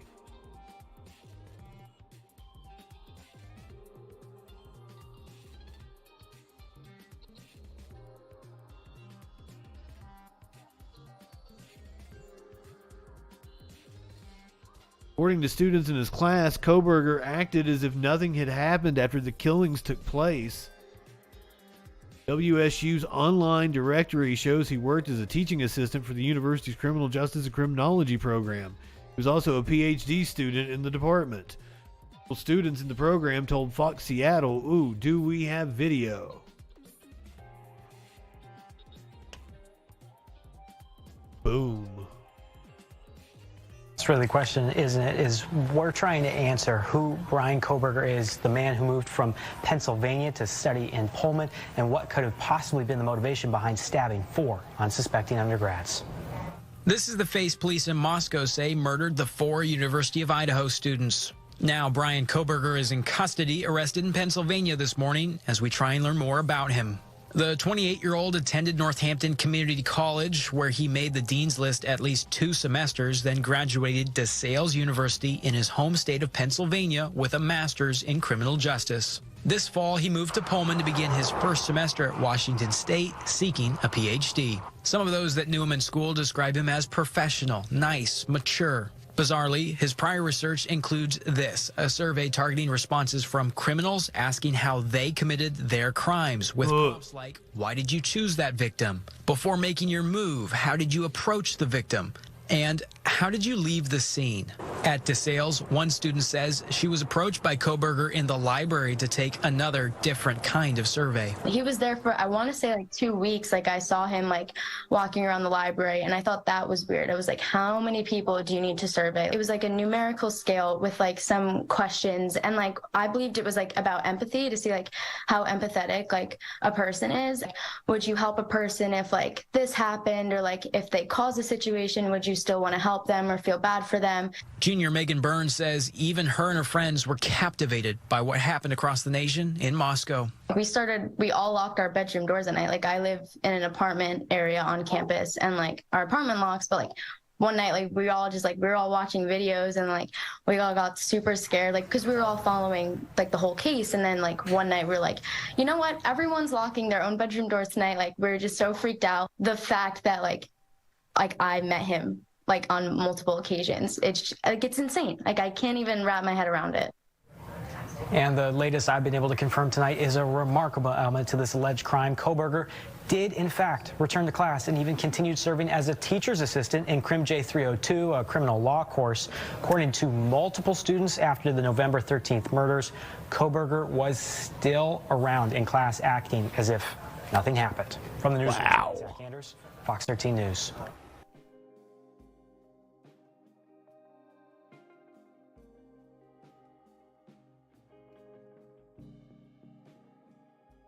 Koberger memorably harassed female staff at 7 Siren Brewing Company near his hometown. What?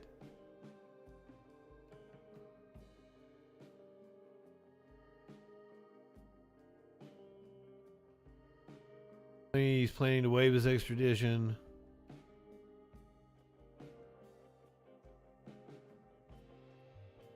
Shirk told NBC that employees labeled Koberger in their system as a guy who makes creepy comments. Said he once called a staffer a bitch for spurning his advances.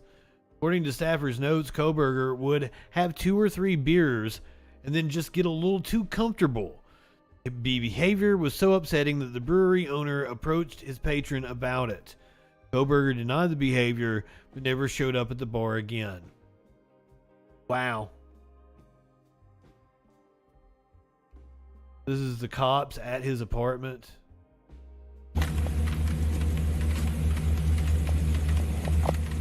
Hazemaker, good evening.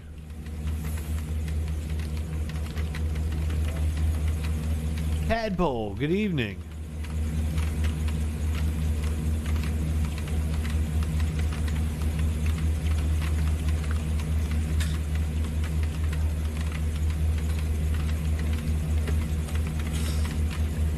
This is them searching his apartment.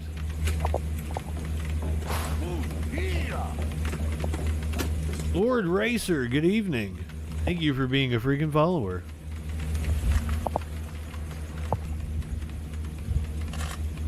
Pigs can go downstairs. He waddled down them. Araza?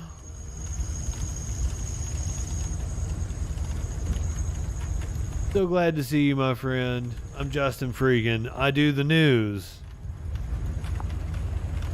This is the police searching the apartment of the alleged Idaho killer who stabbed to death apparently 4 students from the University of Idaho. Allegedly. I want to be sure I uphold my journalistic integrity. This is video from outside of his apartment. It's very uneventful.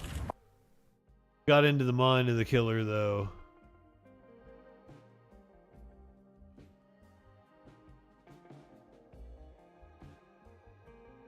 I don't know what I think. Again, you got to take the Daily Mail with a grain of salt.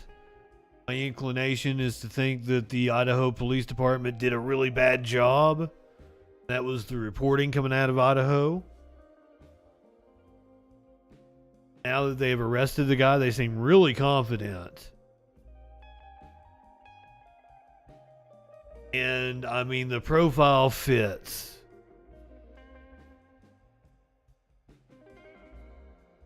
It's kind of like a Dexter going on here. I got another one for you. I still got another one for you. We're still doing true crime stories tonight. Here on New Year's. I had never heard Gigi Jordan. Nabil, good evening. How are you? We've got some new faces here. For those of you who don't know me, I do politics and the news, Sunday through Thursday, 8 p.m. We do a news rundown. I would describe my position on the political spectrum as kicking authority in the balls. He's kicking authority in the balls. Oh, you thought I was going to piss in Dan Crenshaw's open eye hole, didn't you?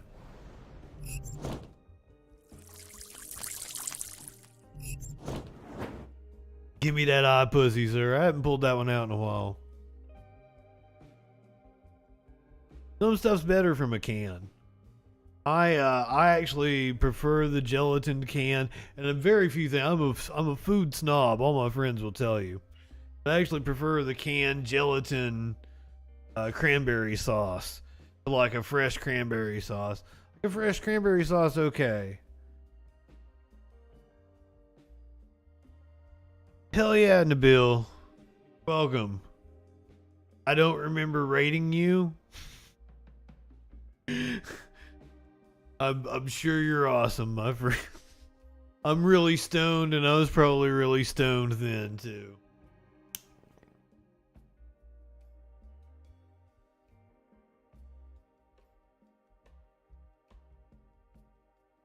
Try to tell the truth.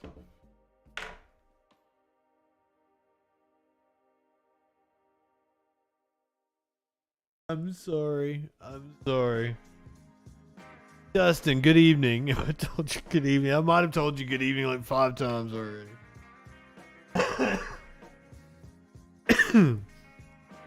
I'm sorry. I'm gonna fall asleep right after the show.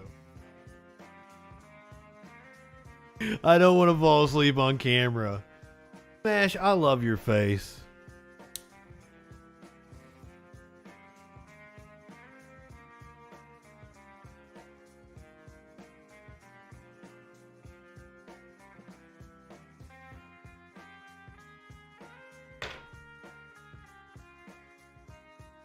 Oh yeah, we're getting ready to do fuck up story.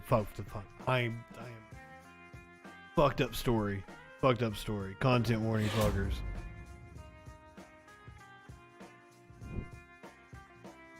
I had no clue who Gigi Jordan was. Apparently, Judge Ketanji Brown Jackson revoked her bond and she committed suicide. And I'm gonna tell you, this one is gruesome.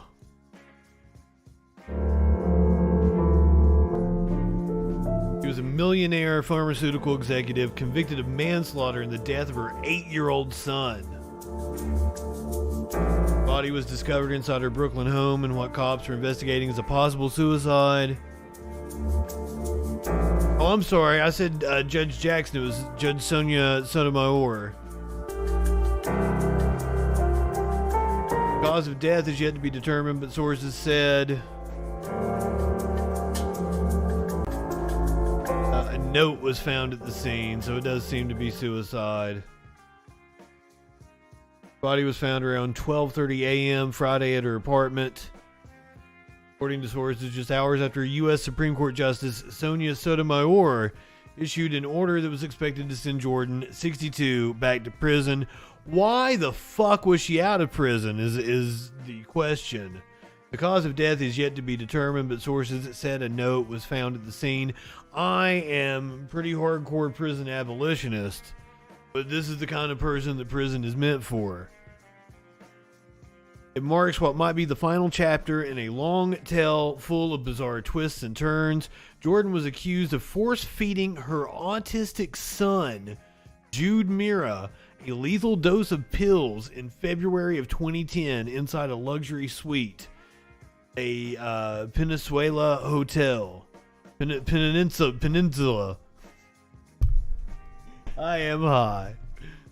What a piece of shit indeed. Take a look at that. That is the face of a evil person, if evil exists. She did spend some time in prison. During a strange 6-week trial, Jordan's defense lawyers argued she killed the boy while in a state of extreme emotional disturbance, fearing he was about to be murdered by her ex-husband. A Manhattan jury acquitted her of the top murder count, found her guilty of manslaughter. She was sentenced to 18 years in prison, but a federal judge tossed her conviction in 2020 over a procedural misstep. The trial judge had briefly sealed the courtroom over the objection of Jordan's lawyers, and U.S. Magistrate Judge Sarah Cave ruled that while the error hadn't harmed Jordan's case, her Sixth Amendment right to a fair trial had been violated. Jordan was sprung from prison on December 9th, 2020, after serving more than 10 years of her sentence. At the time, Cave ordered her release to home confinement as her case played out, so she was still on home confinement. On Thursday, Sotomayor issued an order reversing a previous one from December 20th, allowing Jordan to remain free on bail while the High Court weighed her appeal.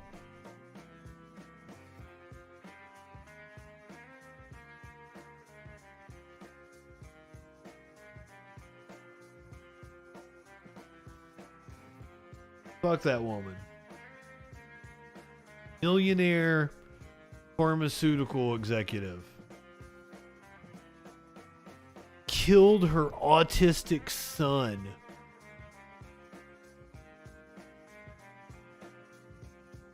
I'm sad that I don't believe in hell, so I could say that there's a special place in hell for her.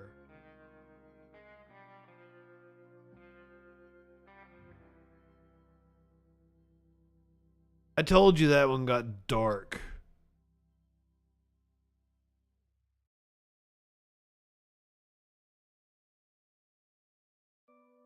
Nabil gifting a sub. Yeah, thank you so much. You are awesome. Getting close to that 69 goal I set because I'm fucking child. This is a video that is going viral. Cop getting a little physical. A younger gentleman. The Broward Sheriff's Office is reviewing a deputy's use of force in an arrest posted on social media. Broward Sheriff's Office is reviewing whether a deputy used appropriate force when he wrapped his arm around a seated man's neck and slammed him to the ground during an arrest. Power lifter Brett. Good evening, my friend. Thank you for being a freaking follower.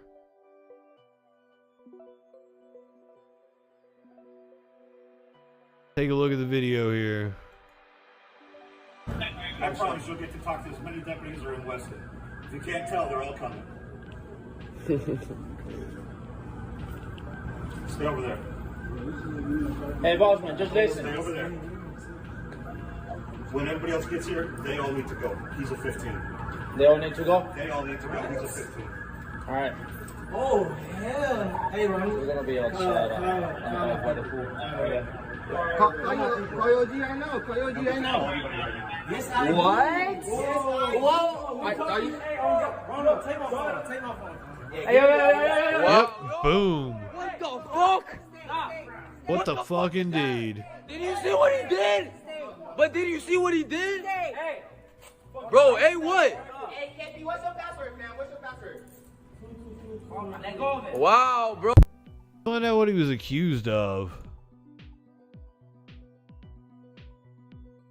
4 men were approached by deputies at Bonaventure Town Center in Weston about 2:30 p.m. on December 22nd after employees reported 2 people smoking marijuana.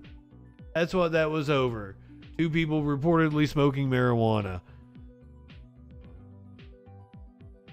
The club's management asked deputies to go into the gym and asked the group of men in their early 20s to leave.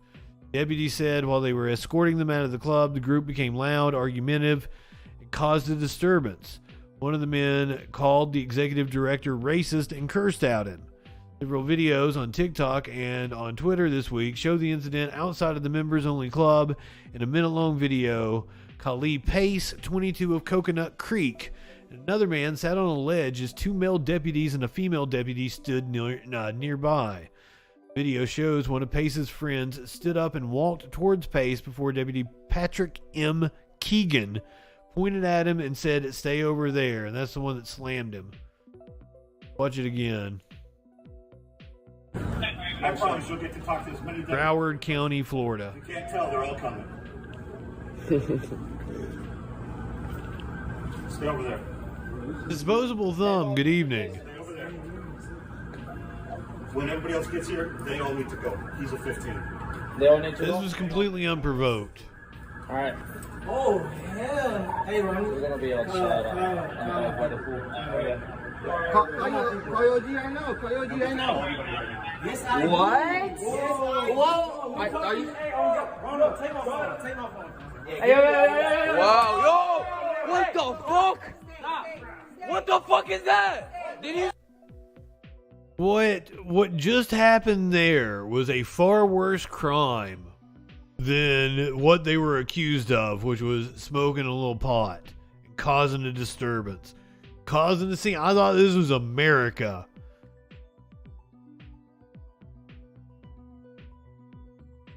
I thought this was America and you were allowed to cause a scene, smoke a little pot.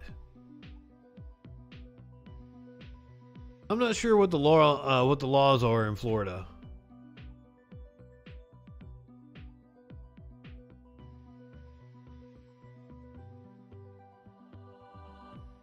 Okay, so I wanna talk about this documentary. I'm gonna show you guys. I saw this 2 minutes of footage on Twitter. It is a segment from a documentary that is on HBO.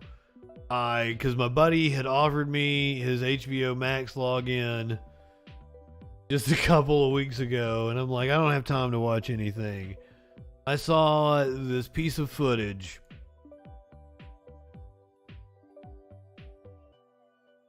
And I immediately went and watched the documentary. But it was also about time for me to take a break and eat some food and shit like that. So I kicked back and I watched the documentary on HBO. But this is called This Place Rules.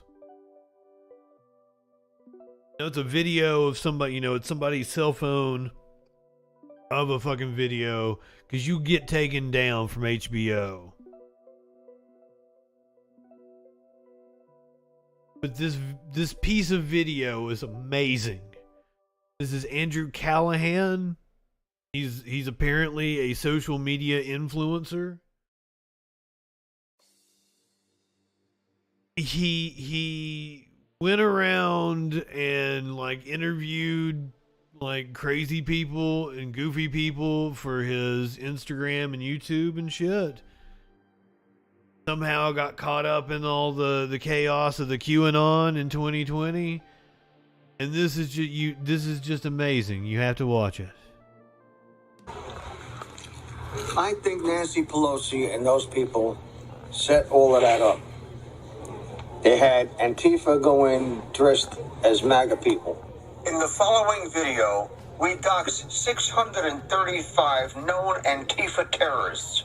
We apologize if your name Thank you, Clinically. Hell yeah. not Antifa. We've been living... And that's the first thing I want to point out. They know that they're bullshitting so bad that they have to put in, we apologize if you're on the list and you're not Antifa. The terrorists. We apologize if your name appears and you are not Antifa. We've been living in a... DJ Dub, good evening. Deception. It worked for a while until social media came along. And social media is the one that got Trump in, the outsider. And he's about as far from a pedophile as you're going to get. That's the second just outlandish fucking claims. I can play you videos of him talking about his own daughter, of him talking about other, there is stories of him walking in on underage girls at the Miss Teen Whatever fucking pageant. Dude.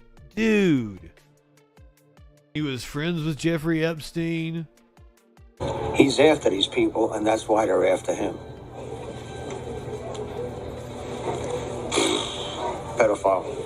Pedophile, definitely. Because she eats the babies. Oh, yeah. I call him Creepy, Sleepy, Chomo, Uncle Joe. What does Chomo mean? Chomo is a jailhouse term for child molester. Pedophile. There's something I need to talk to you about. On May 19th, 1999, you were convicted of sexual abuse in the first degree and sodomy in the second degree of an 8-year-old boy in New Jersey. So, according to this paper, you are a registered sex offender and a convicted pedophile. On a false conviction. You want to take a look at that? I know I've seen the paper. I pled. Because I pled knew... guilty? Yeah, because I did what Michael Flynn did. I knew I couldn't win. Have you ever heard the term projection before? Yeah. Do you feel Hillary like... Clinton does it all the time. Do you feel like maybe you're projecting by... No, I'm not projecting.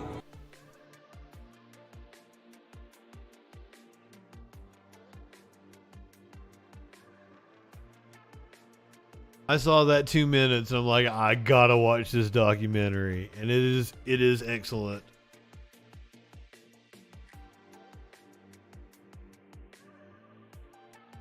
I could understand, and I thought about that because I've already watched that scene. I'm watching the movie, and I'm thinking as you know they're going into that scene. I'm like, wow, I wonder if he had security behind the camera. I wonder if he at least had a friend that's standing behind him looking fucking tough.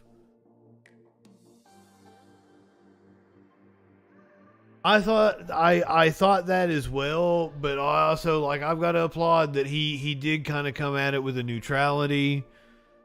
You could say that he both sides it, but he just kind of, I think he tried to take a hands-off approach and let things speak for themselves. But yeah, he did do some equivalencies times that made me a little uncomfortable. But I can...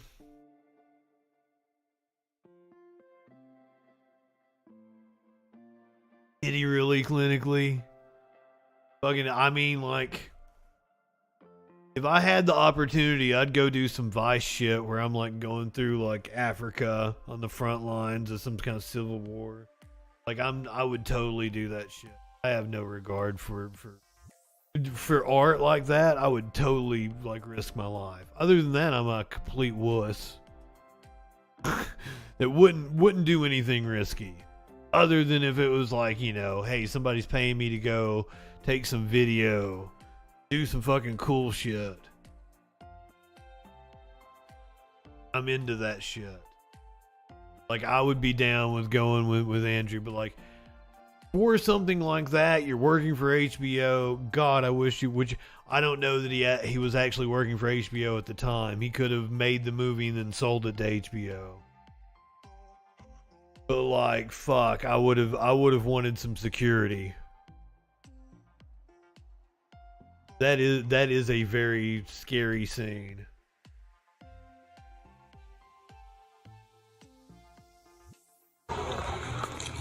I think Nancy Pelosi... And then again, I also want to say this dude is all fucking puff. Nothing to him. As MAGA people. In the following video, we dox 635 known Antifa terrorists.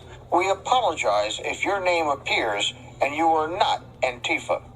We've been living in a deception. It worked for a while until social media came along. And social media is the one that got Trump in, the outsider. And he's about as far from a pedophile as you're going to get. He's after these people, and that's why they're after him. Oprah. Pedophile, definitely. Because she eats the babies. Oh, yeah. I call him Creepy, Sleepy. I'm no fan of Hillary Clinton. But she ain't eating babies. I don't think. There's always an outside possibility. I had fun in 2016. I said Hillary Clinton was a lizard person. I took all the popular memes that were going around at the time and like I would insert Hillary as a lizard person into all of them. It was a fun time. It was a different time. I don't think she's eating babies. And like, Joe Biden might be a little creepy. That's a fair assessment. Like, beyond that, he's gone too far. Come on, man. Chomo, Uncle Joe. What does Chomo mean? Chomo is a jailhouse term for child molester. I don't think Joe Biden's a child molester. I don't think Jonah Hill is a pedophile. There's something I need to talk to you about. On May 19th, 1999, you were convicted of sexual abuse in the first degree and sodomy. You think that's what he was labeled in jail? They called him Chomo? So, according to this paper, you are a registered sex offender and a convicted pedophile. On a false conviction. You want to take a look at that? I know, I've seen the paper. I pled. Because I pled knew. Guilty? Yeah, because I did what Michael Flynn did. I knew I couldn't win. Have you ever heard the term projection before? Yeah. Do you feel Hillary Clinton does it all the time? Hillary Clinton does it. Projecting by... No, I'm not projecting. Hillary Clinton does projection. Alright, if you're not subbed, we're going to get some commercial break. And we're going to do Trump on New Year's. We're going to do some politics. Asa Hutchins, the governor of Arkansas, is going to be running for governor. A pastor has attacked Trump for being too nice to the gays. We're going to finish off the news bloopers that we were watching last night. We didn't do all of them. We're going to come back. We're going to watch some news bloopers. This is going to be a lot of fun. Here's you some commercial breaks. Still here with everybody else. Chilling.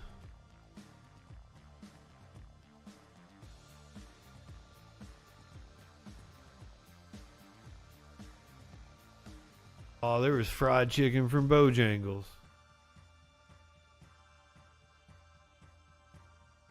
All the fixins.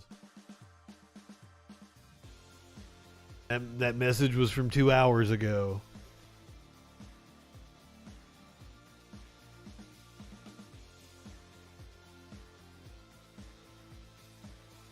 Gonna make a good snack here in a little bit.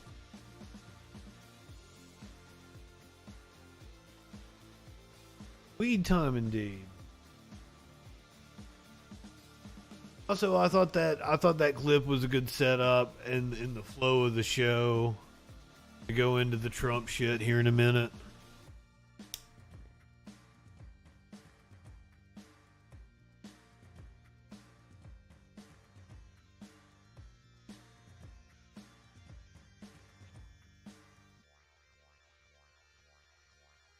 Or not, I may still use the New Year graphics. Don't anybody judge me. I really like it. I like the like gold, silver, black shit going on. I like the troll with the New Year's hat because it is New Year's observed. It is the official holiday of the federal government. So it's still New Year's.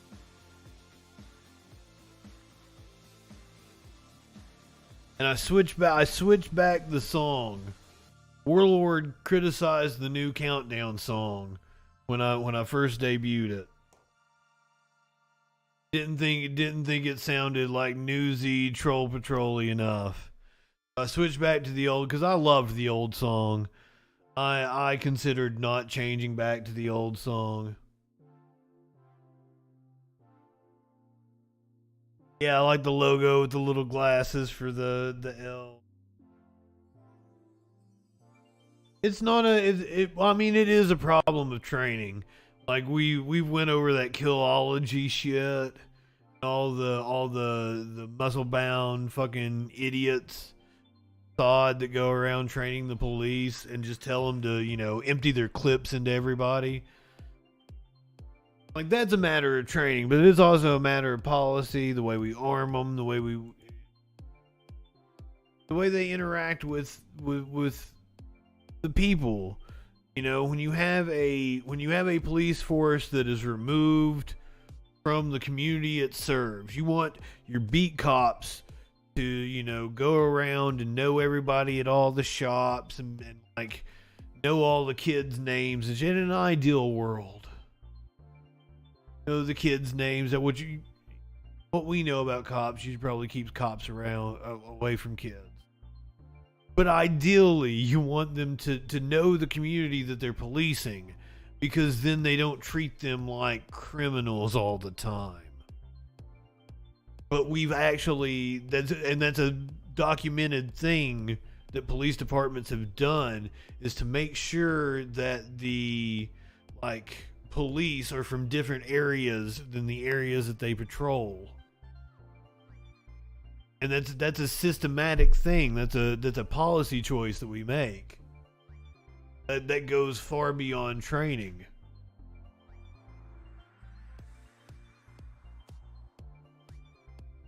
So, and there's others. Our criminal justice system, I love a lot of things about it. Like, I really wanted to practice law. Like, if I had life to do over again, I would have got a law degree. I still may at some point in time in my life. Who fucking knows?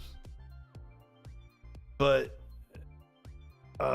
it needs a lot of tweaking. I love our political system. I do electoral politics, but it needs a lot of tweaking. And I got ideas. We gonna find out what that news be doing now. So it was Sunday. Gotta have the Sunday shows. Gotta do the politics shit.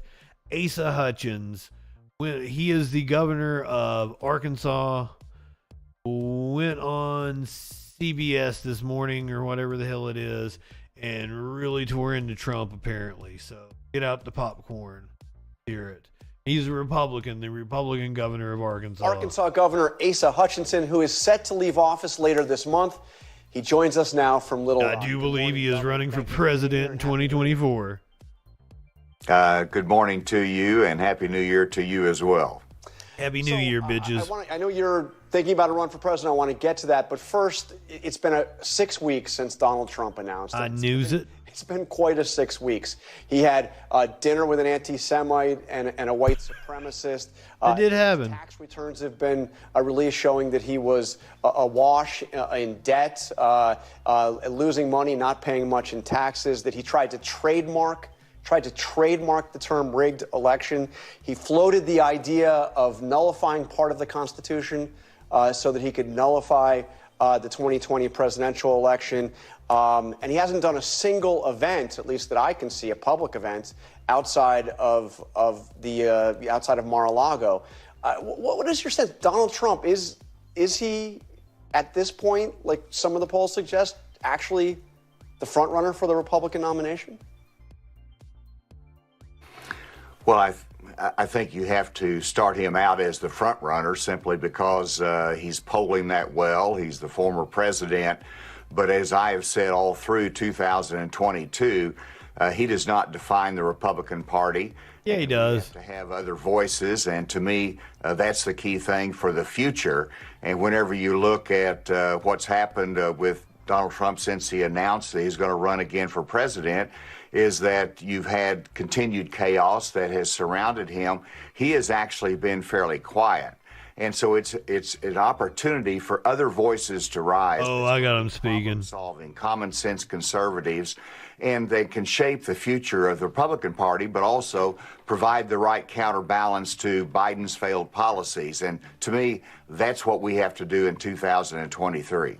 His popularity among Republicans has certainly come down, but he's still overwhelmingly popular among Republican voters. How does a fellow Republican challenge him, bring down that popularity, and beat him among Republican voters in a primary? What's the key?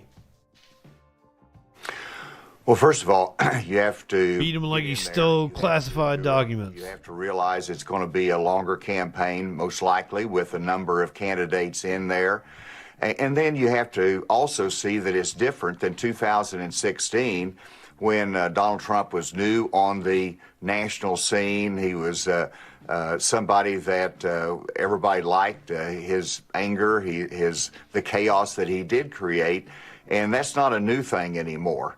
And so I think people move away from it rather than embrace it. So you need to have simply a message that's authentic to yourself, a message that is problem solving, and say this is what we need to do as a country. Am I the biggest in the category of freedom of speech? Hell yeah. I didn't think I was, though. Together, both in our party, which is the biggest challenge for 2023, but also for our nation. I do think people are ready for a healing time. This pencil neck geek will never be president, though.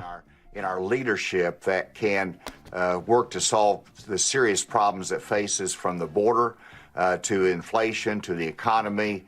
These are issues that people care about and want leaders to address. I can't believe there's Mike Pence. He thinks he might be president. No. Later this month. I'm excited about that, but no embarrassment has been made now, and we can't make a decision until a little bit later. But I want to be a part of the solutions for America. I want to showcase. Oh no, I don't think Mitch McConnell would ever run for president. No, Mitch McConnell is much more powerful in the Senate. I don't think he'd want that high of a profile. I think he knows he couldn't win a national race. That you can have he's very cunning, address problems and offer solutions and ideas. That's why we had the Ideas Summit this year to focus on problem solving, and that's the kind. What kind of ideas did you have? What I want to offer this coming year. So if Trump does become the Republican nominee again, will you vote for him? Will you support him? Well, I'm going to do everything that we can to make sure there's alternatives, that he is not the nominee. And of course, that's all depends upon who else is out there. But I do not believe that Donald Trump should be the next president of the United States. I think he's had his opportunity there. I think January 6th really disqualifies him for the future. And so we move beyond that, and that's what I'm going to be focused on. So if January 6th disqualifies him, if you're going to do everything you can to be sure he's not president again, will you not support him if he is the Republican nominee? Just a simple question. Will you say, look, I'll write in another Republican? You don't have to support a Democrat. You can write in another Republican. That's what Larry Hogan's done twice. Will you say, I'm not going to support him no matter what? Well, I want to see what the alternatives are, and it's premature, Jonathan, to get into what might happen in 2024. That issue will come up, but I want to see everything I can do to make sure there is the on the clock. Donald Trump is not the nominee of the party. That's the first thing, and let's figure out how to do that. Well, let me ask you, there's been talk that the Republican... Oh, fuck. Goddamn motherfuckers. May say to be in a presidential debate in for 2024, to even be on the stage, you must commit it wasn't on the clock? Okay. Supporting the eventual nominee. Do you think that would be a mistake? I mean, it would effectively tie everybody on that stage to supporting Trump if he wins. Well, I think it would be a mistake to do that. He's fucking boring. I mean, I think it's obvious that you've got a divided party in the sense that you've got a base of loyal Trump supporters, but you've got what to me is even a larger majority of those that says we want to go a different direction. Let's not put up you ain't got enough obstacles to one, unifying the party, but secondly, giving every chance that another candidate can have to showcase their skills and leadership capability, and to minimize the chance that Trump is going to be the eventual nominee simply because the rules. He's giddy about it. He thinks he's going to be president. I think you have to avoid that. But I guess you got to believe that in order to actually play on that level. I have to ask you, what should they do about Representative-elect Santos, who has lied about his entire background? Should the Ethics Committee consider expelling him? Yeah, he shouldn't be seated. There has to be accountability for that. That is unacceptable. I don't know whether you can go so far as to not seat him, but certainly the Ethics Committee should deal with this. and he has to be held accountable for that. That's unacceptable in politics. I don't know if I got the chance to cover it on the Troll Patrol because of all the holiday shit, but like, he lied about his mom dying in 9/11. I did a freaking news about it, but I don't know if I covered it on the Troll Patrol. He lied about his mom dying in 9/11. He lied about being gay, possibly. He lied about his family fleeing the Holocaust and Stalin. He lied about working for Goldman Sachs. He lied about going to, what was it, NYU and some college that had a bougie sounding name that I'd never heard of.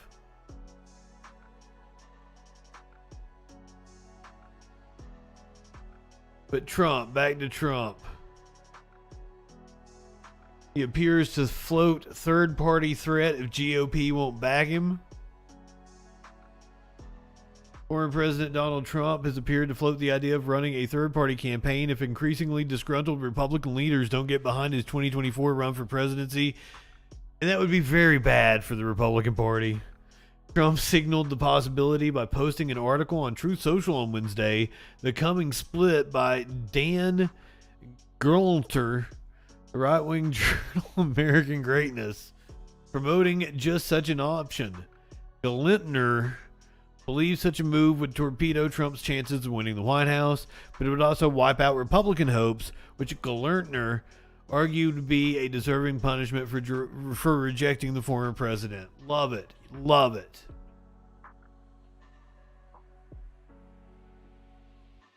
Fucking so into it. I've got a pastor here that is attacking Trump because he says he's too nice to the gays. I'm serious. It's like, where do you find people like this? Give you an amen before we do. Focused with the church about politics. And so many of the Christians have put all of their eggs in the basket that Donald Trump has to be president. And I'm going to go out on a limb here, and I'm going to tell you, I'm not sure that recently he did not disqualify himself from being president because he just hosted a gala at Mar-a-Lago for 500 gay Republicans, and he made the public statement that you can go out and look at it and said, we believe in gays, and we're going to fight hard for you and for your rights. Now, hear me by the Spirit. God can change his mind. There has been so much focus. Now, I love that because that means that, like, at least nominally people, like, know that bigotry is not very popular.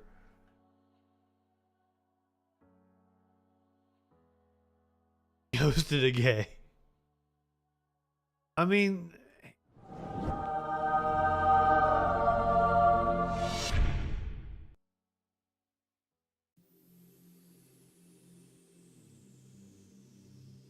Do you want to see what it was like at Mar-a-Lago last night during New Year's Eve?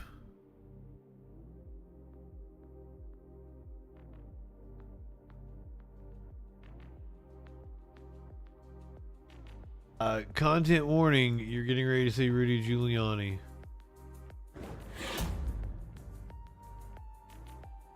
Did hang with prostitute. Do you think we're stupid? You think we're fools? Oh,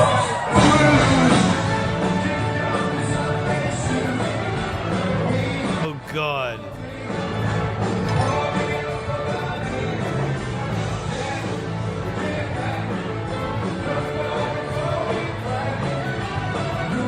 It looks like a horrible time.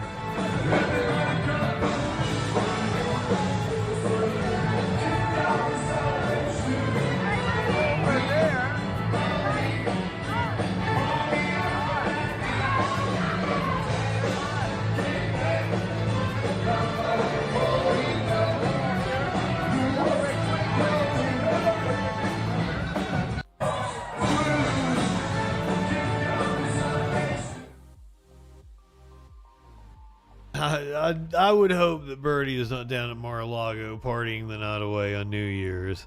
I highly, highly doubt it.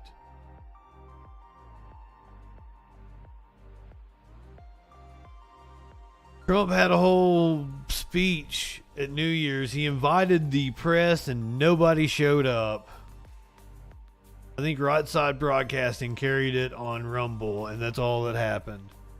Trump's New Year's Eve media availability was a nothing burger. No stations carried it. We can watch it, though. We can watch it. Starts at the 32-minute mark. Trump is. We'll go. As we get in position here. Notice Right Side Broadcasting is no longer going to be broadcasting on YouTube or Twitter. We got a live shot now of the red. While Trump is speaking, because they're afraid they will get taken down for misinformation. To the camera right. My pillow guy. Did you say my pillow guy? Playing right now. Like I was on crack. Right. Came by here earlier and said a few words to us. What's up, Gardens? He actually wanted to stay here and talk a little bit longer. Good evening, my friend. Side, but we're so excited you're joining us on this New Year's Eve as we ring in 2023 live from Mar-a-Lago. We're just moments away from President Trump making his brief walk here from, it looks like the kind of the ballroom. So guys, should we have done this instead? Should we have watched Trump's New Year's Eve instead of Miley Cyrus and Dolly Parton? Some few dinners there as well. And actually, the big ballroom is where he announced just a few months ago that he was. And whoever that cute kid was that was performing a few times when we switched over during commercial breaks. Well, glad you're joining us. A great time to share this broadcast. Tag a friend, make a comment, let us know what exactly you're doing on this New Year's Eve after this all wraps up here at Mar-a-Lago. Let us know where you're watching us from as well. He's giving us the slow ramp. That's a lot of the international audience that we have. Trump loves the slow ramp. There he is. There's this stupid ass. Hello, everybody. Happy New Year. It will be a great year for everybody, including yourselves. And I hope you enjoy yourselves at Mar-a-Lago and the state of Florida. Any questions?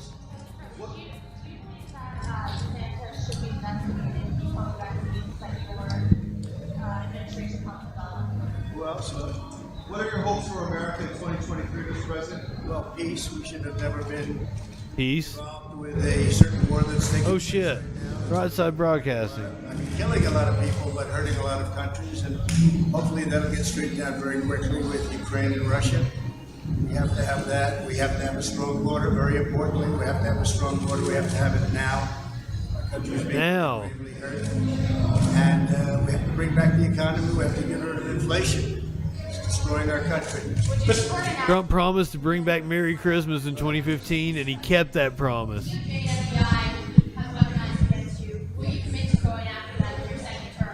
think it's a disgrace what's happened with the FBI and with the weaponization of justice. I wouldn't pay fucking shit for that dress. That dress is ugly. About the campaign. Well, I think very good. You know, campaigns really, you're talking about almost 2 years, but I think very good. I think we're doing really well. I saw poll numbers just today that were fantastic. And He's got the best poll. well, we're going to make America great. Magnificent poll. We're going to make America great. That's not true. We've heard descriptions of it. I think we have to look at the borders and we have to look at inflation very quickly. We have to stop the war between Russia and Ukraine. Any New Year's resolutions? The mushroom indeed war machine. Great relationship. We've gotten along very well from day one. Yeah, it's not so much a poll. There you go. Obviously, First Lady looking stunning in the dress. No, that dress was ugly. Way into the ballroom. Federal effect, but that was our number one story, most meaningful. Did they not even stick around for it? Because like it's 9 o'clock right there. Of course, President Trump is responsible for a lot of that, appointing a lot. They're like, we're gonna cut away.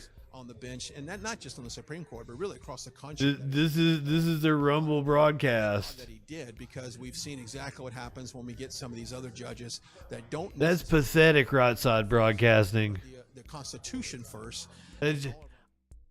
I think that bodes well for his future in the Republican Party, that he's probably going to tear him apart and he's not going to do any damage to the country anymore. I don't know. We're in for a wild couple of years. But before we do that, let's do a couple things, wrapping up 2022 again. I found Tulsi Gabbard talking about her big winners in 2022. And I was flabbergasted by one of the people she chose. I don't know if you'd call them a winner. To a close, it is worth taking the time to look back on who were the big winners and losers of the year. Elon Musk scored a big win for free speech. He bought Twitter, and then he reversed the bans on several accounts, and he released the Twitter files. The documents expose the security state censorship of American citizens and politicians, and so much more. Meanwhile, Elon Musk has been kicked off his pedestal as the richest person alive, replaced by LVMH chairman. Oh, I'm glad somebody stitched that in. Tesla have been cut in half this year. That's something that we've been talking about, due in part, of course, as we've also been talking about Musk's acquisition of Twitter. It was a year of many ups and downs for Elon Musk. Apart from being the Tesla chief and the Twitter CEO, the man has been in the news throughout 2022, and now he's become the first person in history to lose $200 billion. When Elon Musk entered 2022, he was the world's richest man. He's still richer than fucking God. $1 billion, and he held that title for consecutive months for over a year. But as 2022 comes to an end, Tesla shares saw a sharp decline, and this meant Musk's personal wealth plummeted to $137 billion. He's been overtaken by Bernard Arnault, co-founder of Louis Vuitton. Quick headlines starting with this. The stock price of Tesla cars is heading for its worst month, quarter, and year on record. Shares are down 44% for December. Investors are bailing on the stock as CEO Elon Musk spends the bulk of his time running Twitter. Meanwhile... Oh yeah, decoding Fox News. Thank you for that.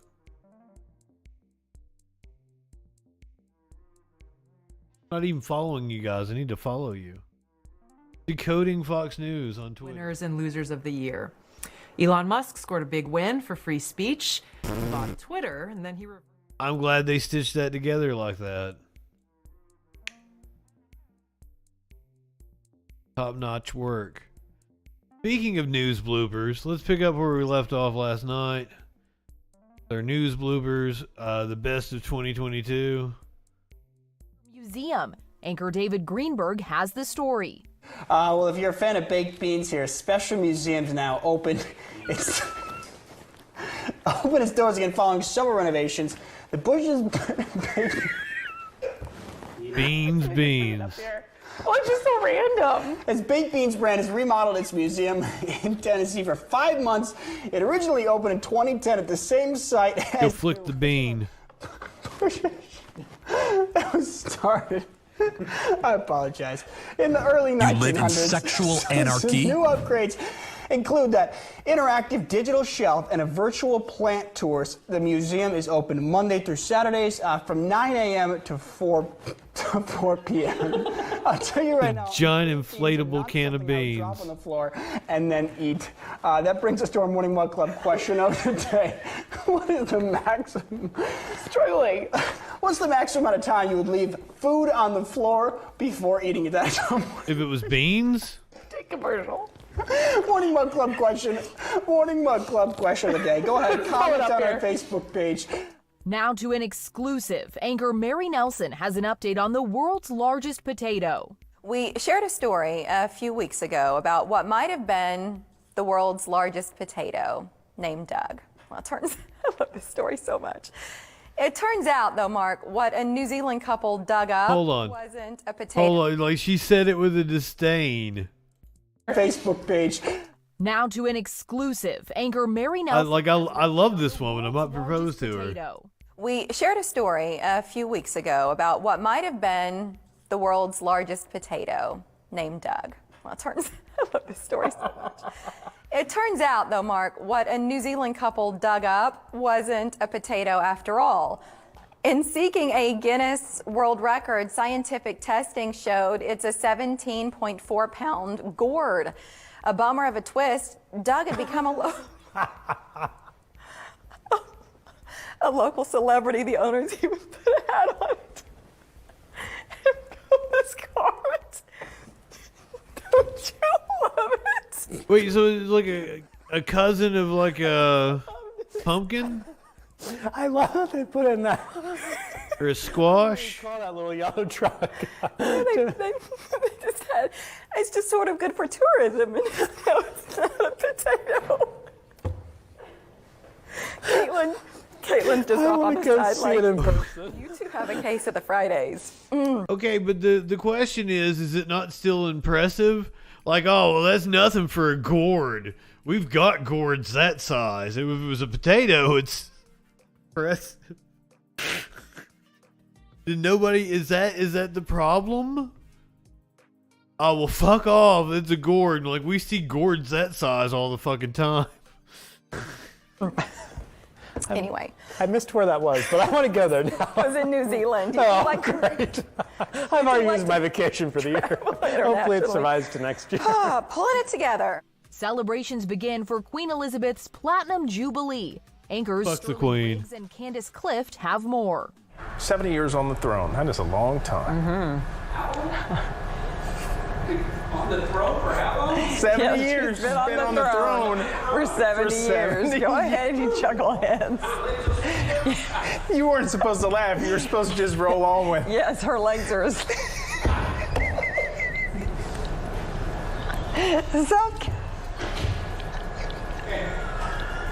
70 years. 70 years. That is a long time to sit on the throne. Yeah, she was an old fuck. I'm sorry you have to work with this. I really am. All right, let's move on. Let's do it. If we can. A South Carolina dog has been crowned the world's oldest living dog. I assume this wasn't when she died.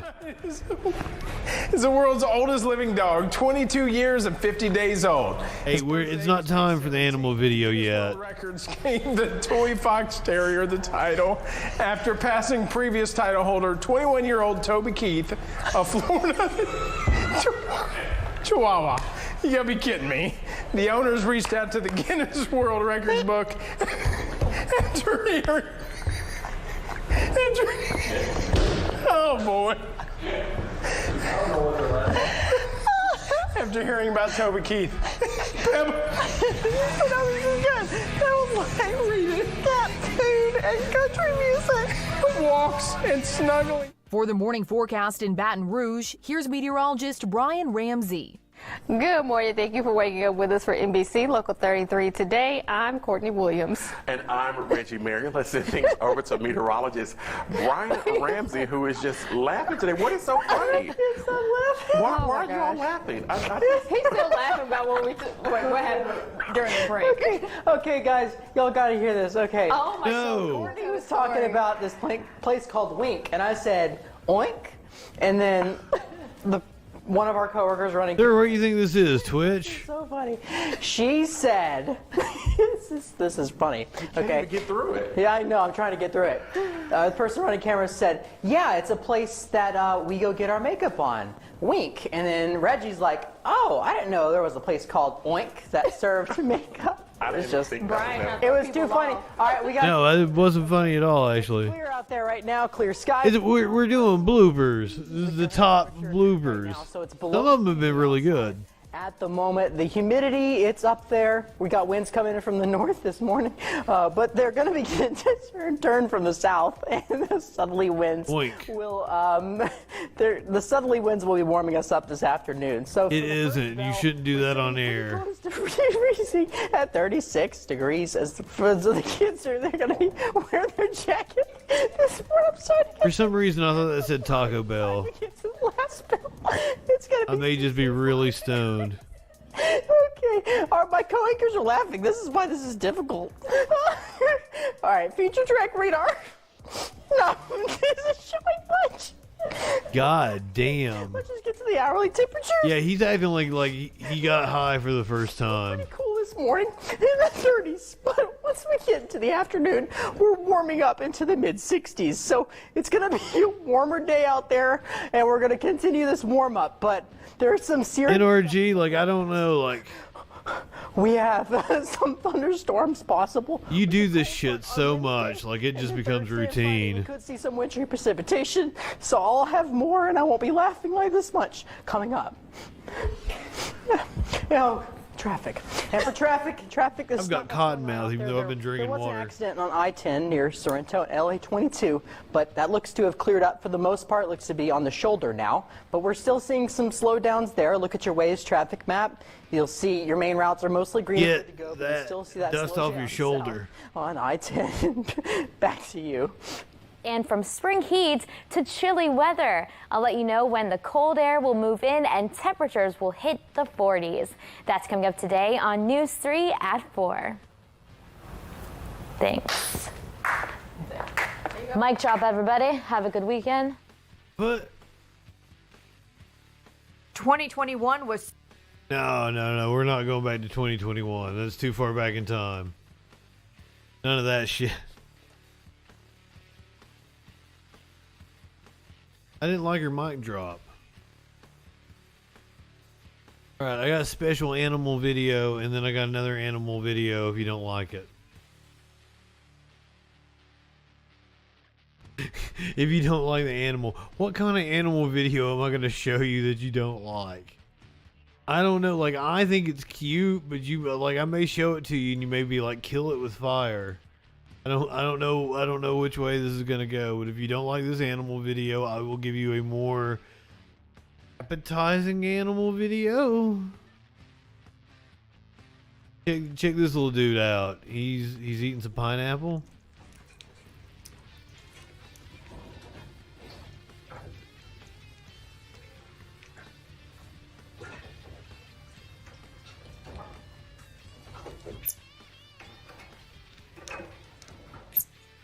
I don't know, it'd be some kind of monkey or something.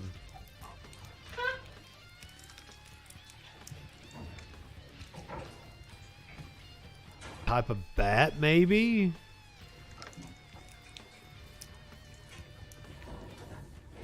Has anybody ever seen an animal quite like this? That's a lemur?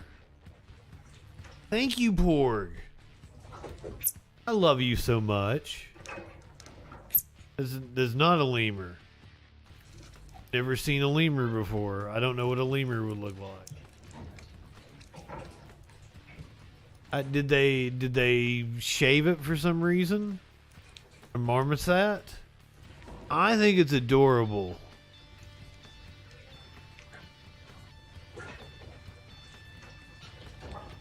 It's a lemur marmoset stumping something. Are those nails or are they some type of claw?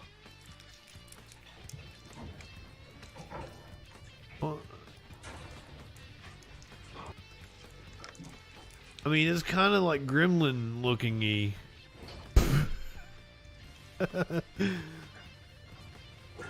You could do a lot of coke off that finger.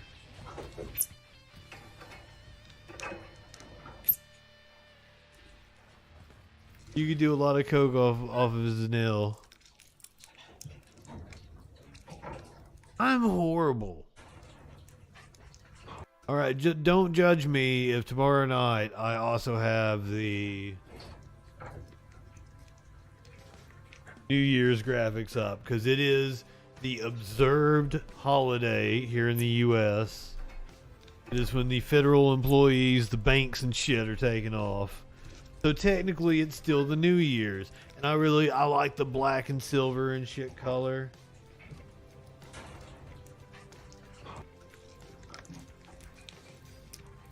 No judgments. Echo poop? No, echo poop is not where we're going. There we go. It's sad that I don't just type an E and it pops up. No, I don't know how that doesn't work. So go ahead, light one up, tip one back. It's alright to have a little fun before you hit the sack. I'm Justin Freakin. Oh, if you're watching on Twitch, you're heading to Echoplex Media. Have a happy New Year, because it's New Year's Day and shit. Tomorrow's observed. All that good shit. Good night, everybody.